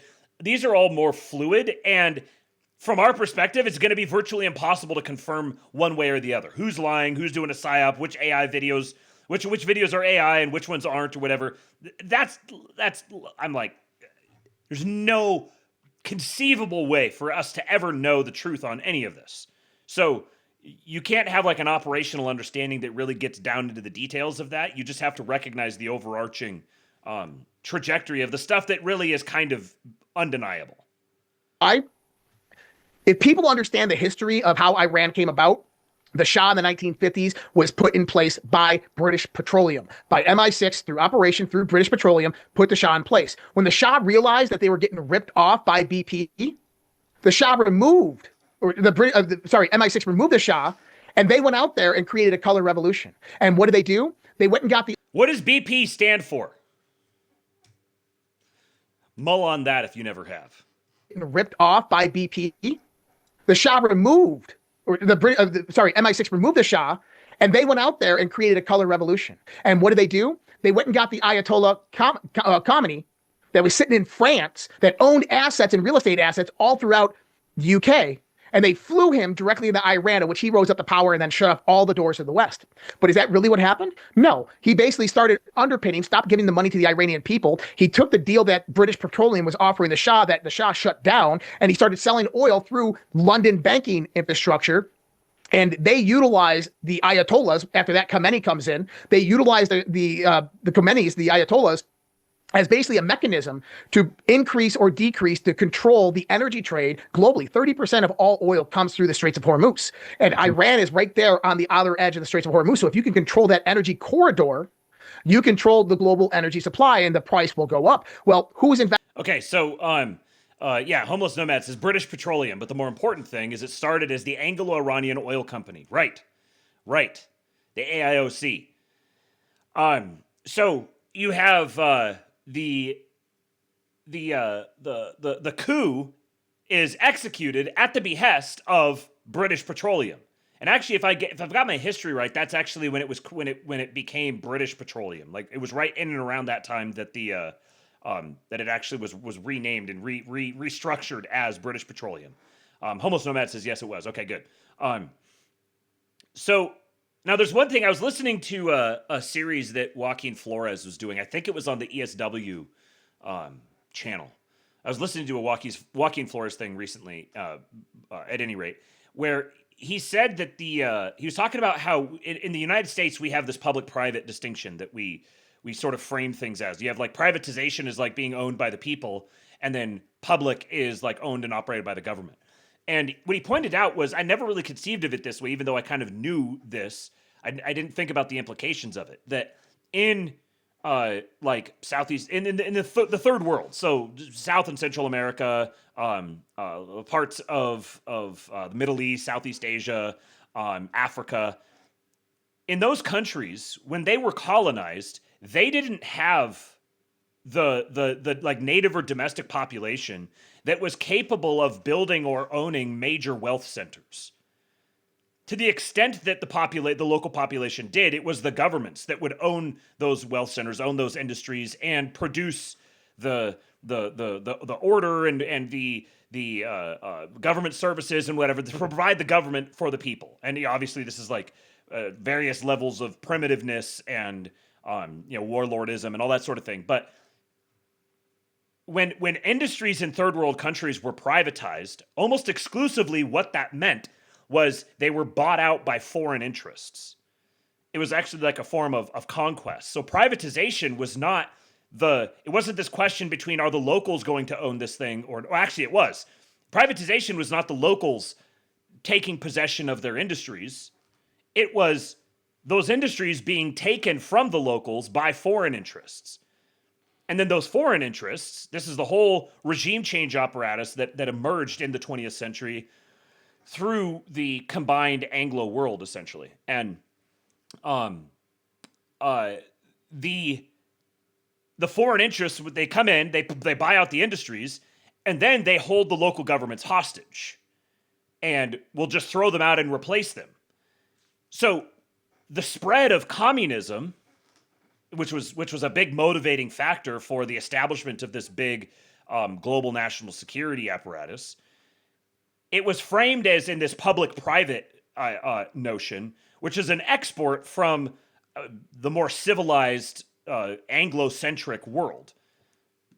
Sorry, I kind of lost my train of thought. So you have the locals. The public-private distinction did not exist in these areas in the same way that it existed in the European, the broad Eurocentric region. So communism was actually like the local people attaining a level of like organization or whatever where they had a desire in a nationalist sense to take control of their own resources and their own industries, take them back. And so what's happening now with the way that Trump is negotiating with them is he's saying, I don't care what structure. I should say that was a phenomenon that actual communism was inserted into and they capitalized on. So the actual local domestic apparatchiks and warlords and stuff that would be propped up, they were rising to power on the basis of this very real local domestic set of priorities. Like, we want to control our own stuff and not the foreign invaders, imperialists, colonialists, yada, yada, yada. But then they would be co-opted into this same false dialectic.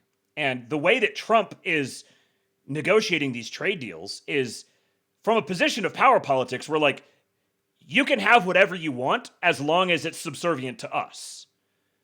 But then we have a vested interest in ensuring that your people are bought in so that you can maintain stability, so that you can increase productivity, because then we all get richer together.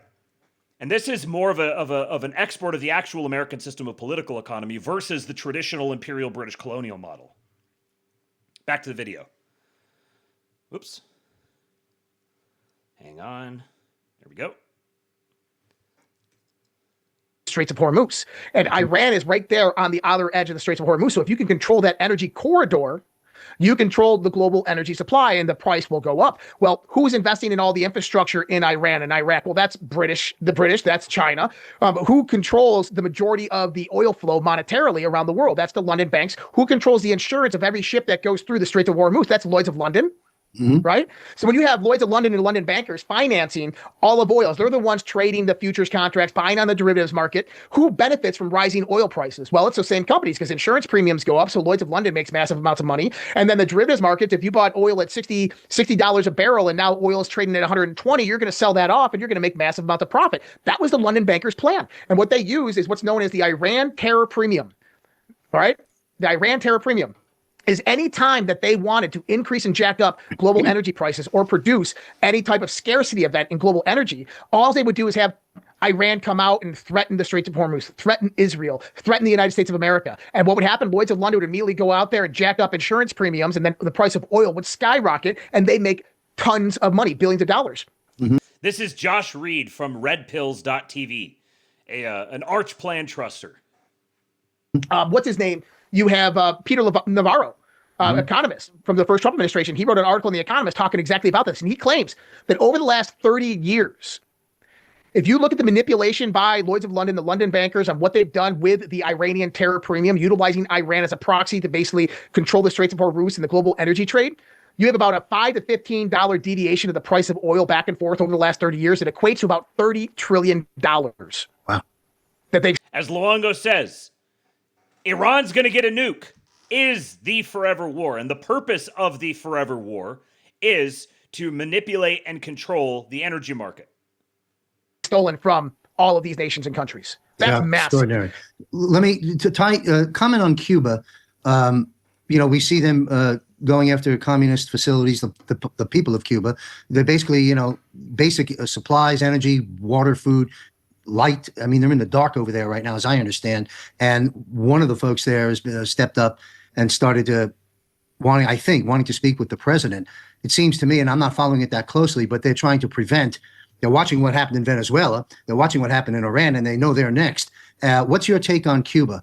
In my opinion, I mean, this has been a long time coming. All these decades, I've been saying to myself, this little tiny island off the coast of Key West, well, it's been a CIA proxy government. We understand that, but why has it been allowed to go on and on and on? It's changing right now. How do you see Cuba in this discussion? So I think Cuba is going to be a U.S. territory in less than 6 to 12 months. I think that Cuba as a government is probably going to collapse within a month. Right now, they have nationwide blackouts throughout Cuba, and I believe that is actually being constructed by the U.S. military in advanced cyber techniques that they're utilizing, because they were in the midst of a color revolution. And what better to spark that color revolution into a revolt against the government than nationwide blackouts? Real quick, Spirit Beast says from Wikipedia, it was the Anglo-Persian Oil Company from 1909 to 1935, the Anglo-Iranian Oil Company from 1935 to 1954, and then BP from 54 to present. And I thought that this was the case, but I wanted to double check it before I said something and looked dumb. So I asked Grok, when did Persia start being called Iran? And it began in international usage starting March 21, 1935. This wasn't a complete renaming of the country in the sense of inventing a new name. Iranians and their ancestors had long called their homeland Iran, or variations like Iran Shahar, Iran Zamin, or Aryanum, meaning roughly land of the Aryans or Iranians for centuries, dating back to ancient times, including references in the Avesta, the Zoroastrian text, and Sasanian inscriptions from the 3rd century AD onward. In contrast, Persia was an exonym, an external name, originating from the ancient Greeks who used terms like Persis or Persia based on Parsa, the name of the southwestern region, modern Fars province, and the ethnic group, Persians, from which the Achaemenid Empire under Cyrus the Great emerged. Western countries adopt this Greek-derived name for the entire realm for over 2,000 years. In late 1934, the Iranian government under Reza Shah Pahlavi, who had come to power in the 1920s and founded the Pahlavi dynasty, sent a circular to foreign diplomatic missions in Tehran. It requested that, effective from the Persian New Year, which is March 21, 1935, other countries use Iran and Iranian in official correspondence and diplomacy instead of Persia and Persian. He aimed to align the country's international name with its native or endonym, which better reflected the broader Iranian peoples and national identity beyond just the Persian ethnic group or region, modernize and assert cultural sovereignty, distancing from what some saw as outdated or colonial-tinged Western terminology tied to the Kahar era's weaknesses, and emphasize a unified national identity during a period of internal reforms. The change took effect gradually as diplomatic courtesy led countries to comply. Iran became more common in global usage, especially after events like World War II and later developments, though Persia lingered in some contexts. In 1959, Mohammad Reza Shah's son, clarified that both names could be used interchangeably in formal settings. Today, the official name is the Islamic Republic of Iran since 1979, and Iranian is the standard demonym. Persian is still often used specifically for the Persian language, ethnicity, or historical cultural elements. So, 1935. Corresponding with the Shah, and it's interesting. It's like part of the motivation here is we're gonna modernize, but also we're recognizing that there's a multi-ethnic region here that we're asserting sovereignty over. So we're going to change the name so that it's not associated with just this particular region or subset of peoples, but it actually encompasses all of these people, and create like a distinction, a break in history. Yeah, so the democratically elected base guy who hated British imperialism was overthrown in 1953 by the British Empire. Yeah. What was interesting is this: over the last week, we had Iran going on. Then you find out Marco Rubio is over in Cuba, and he's negotiating with the Cuban president.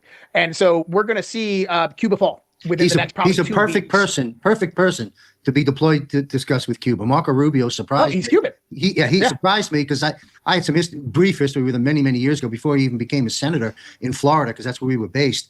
But I won't get into that right now. It's irrelevant. But I was never a big fan of Rubio, and obviously Trump wasn't either. Little Marco and all that nonsense. But boy, Rubio is really doing a great job. Not just because Trump says it, you can see it.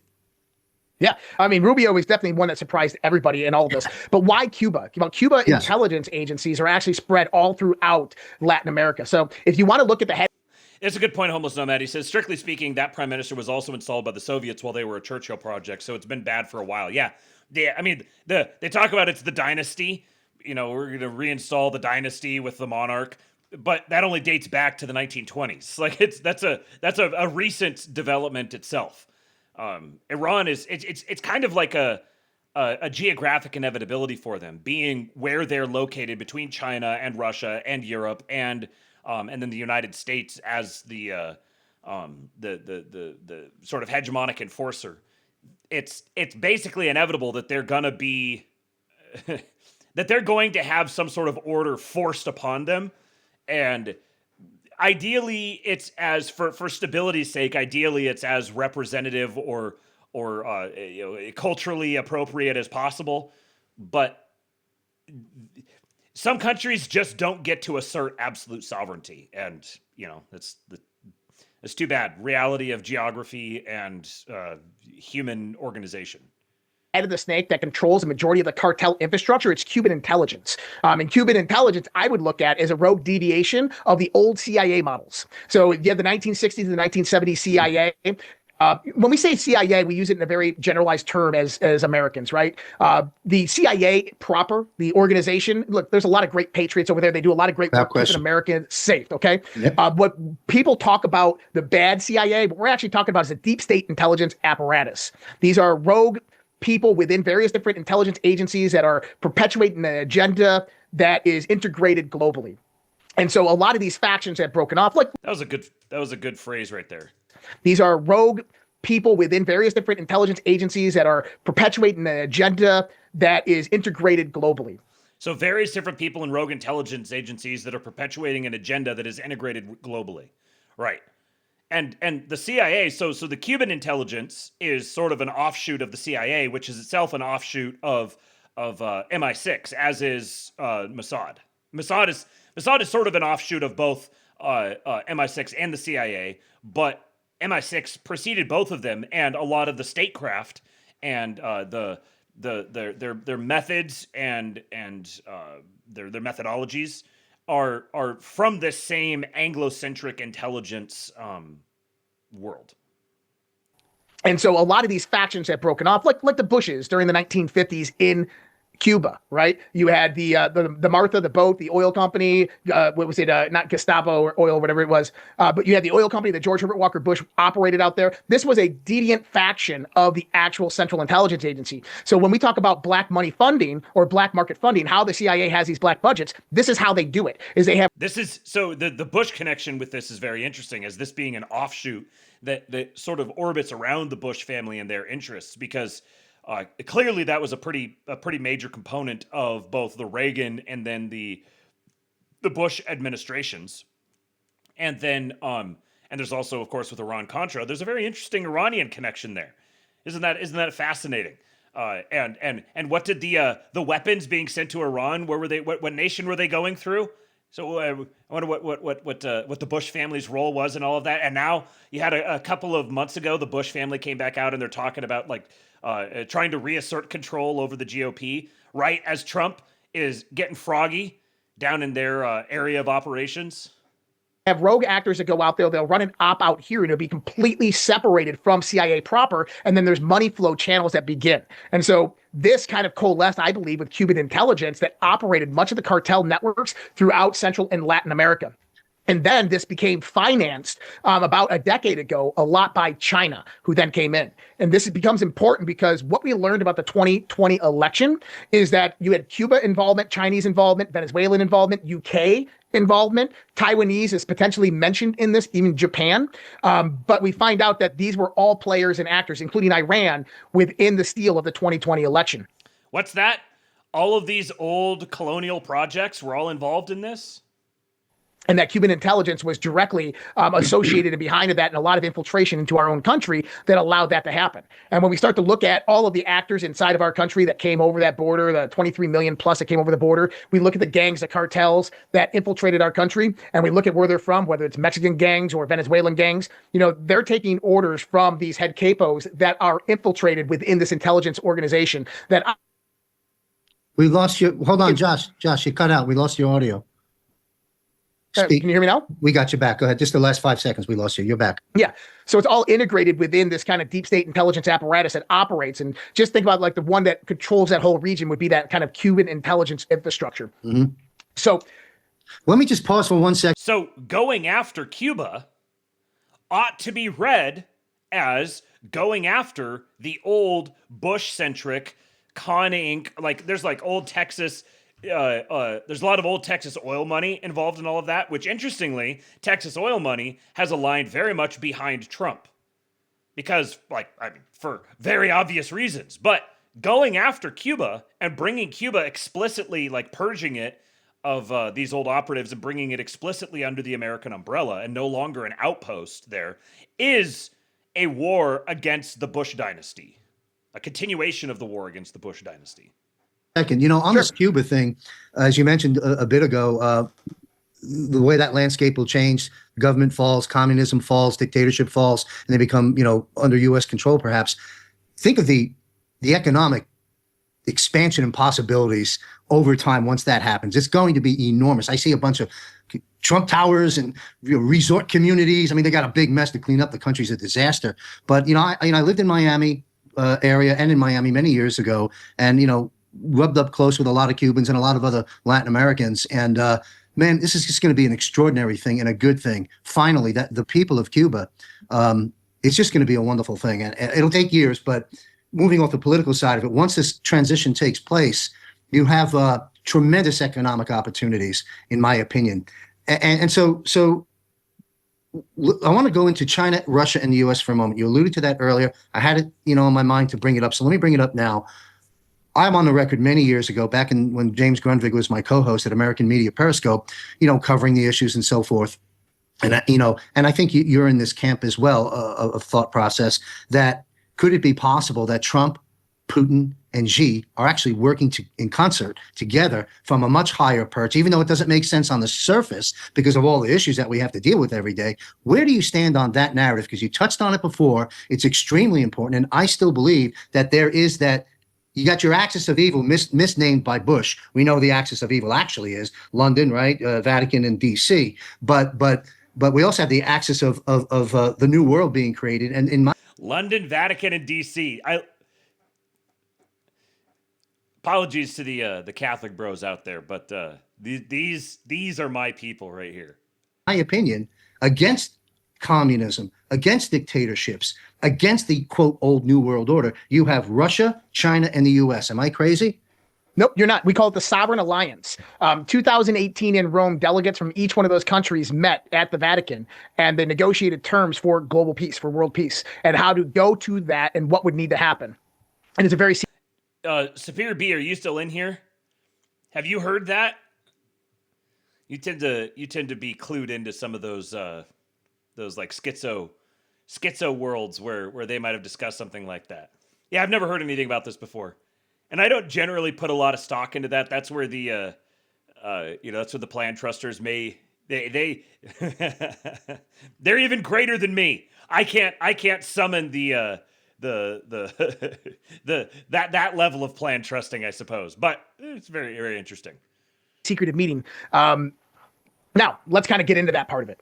What if I could prove to you 100% that Donald Trump and Russia are working together? I know. Now, this is very interesting. I went and verified that he's got a little bit of intentionality in the narrative, but I went and verified that the facts as he describes them are true. I know what's happening, but go ahead. Hit us with some. Well, so remember the Alaska summit?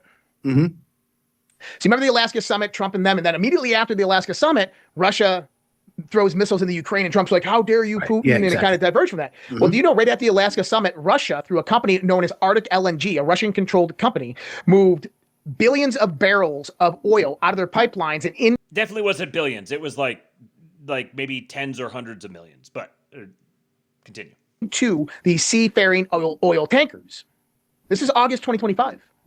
Those tankers have sat out at sea with no buyers since that time. Wow. So last week, the Strait of Hormuz shut down. Oil prices skyrocketed up, right? Well, what happened? Donald Trump comes in, him and Scott Bessent, and they eliminate certain sanctions on Russian oil. Well, guess what Russian oil was eliminated? Any seafaring oil that is already out to sea. Happened to be about 120 million barrels, which then brought the oil prices back down. Right. Almost like that was planned and coordinated exactly for that moment. Why would Vladimir Putin put all of those barrels of oil out in the middle of the ocean and just let them sit there? Mm-hmm. Because he knew what was about to happen with Iran. Like I'm saying, he's attributing maybe a little more intentionality to all of this than I probably would, but I think at a certain level, it's pretty clear that that Trump has coordinated a lot of this stuff on some level with Russia and with China as well, but particularly with Russia. And like that's the sort of thing that just they meet, they have this big summit where they just talk about a whole bunch of different things, and then immediately Russia goes and offloads a bunch of this oil out into the ocean, just sitting out there.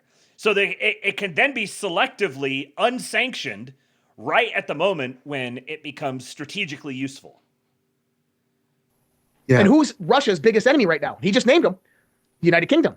Who controls the Ayatollah Khomeini, or the new Mashoba Khomeini? Who controls him? The UK. How do we know this?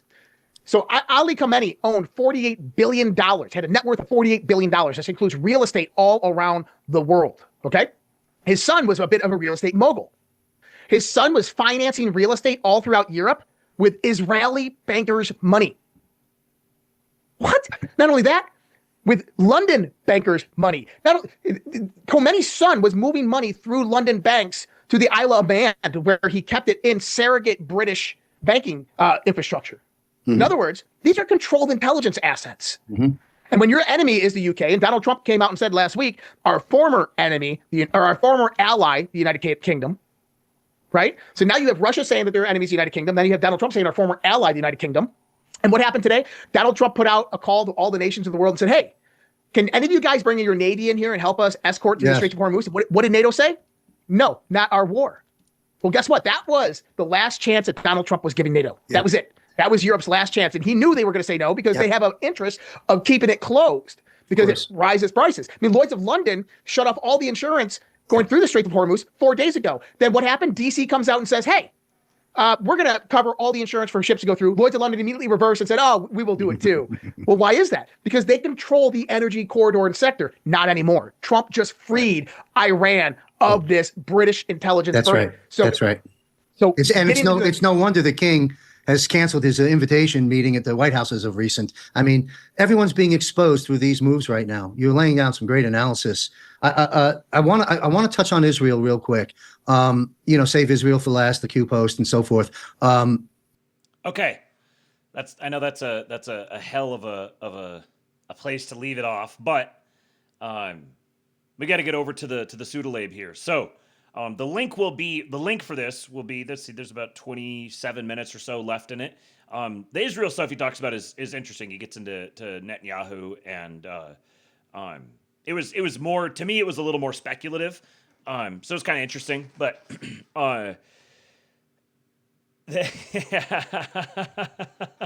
no, we got to get over to the ASTROLABE because I can't push this out really late tonight. So if you want to watch the rest of it, the link will be on the Substack or in the description on the podcast if you're listening to the audio version of this later on. If you are one of the audio listeners, please do me a favor and leave a 5-star rating and review and share the show with people.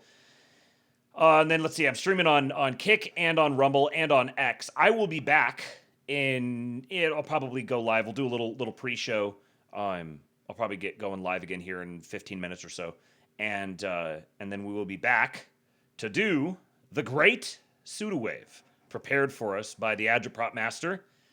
And yeah, make sure you share the show. Hang out for just a few minutes. And one more reminder for those who may not have been here at the beginning. I'll say this again as soon as I start the Pseudowave.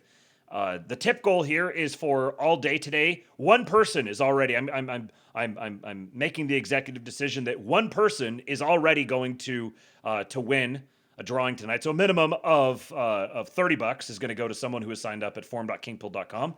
And if we hit the $500 mark tonight, so a little under $200 left, if we actually hit that at any point during the Pseudowave, then I will do 10% of the total tip take to 2 people randomly drawn from forum.kingpill.com. So just go give me something to call you and some way to contact you, and you could be the lucky winner tonight.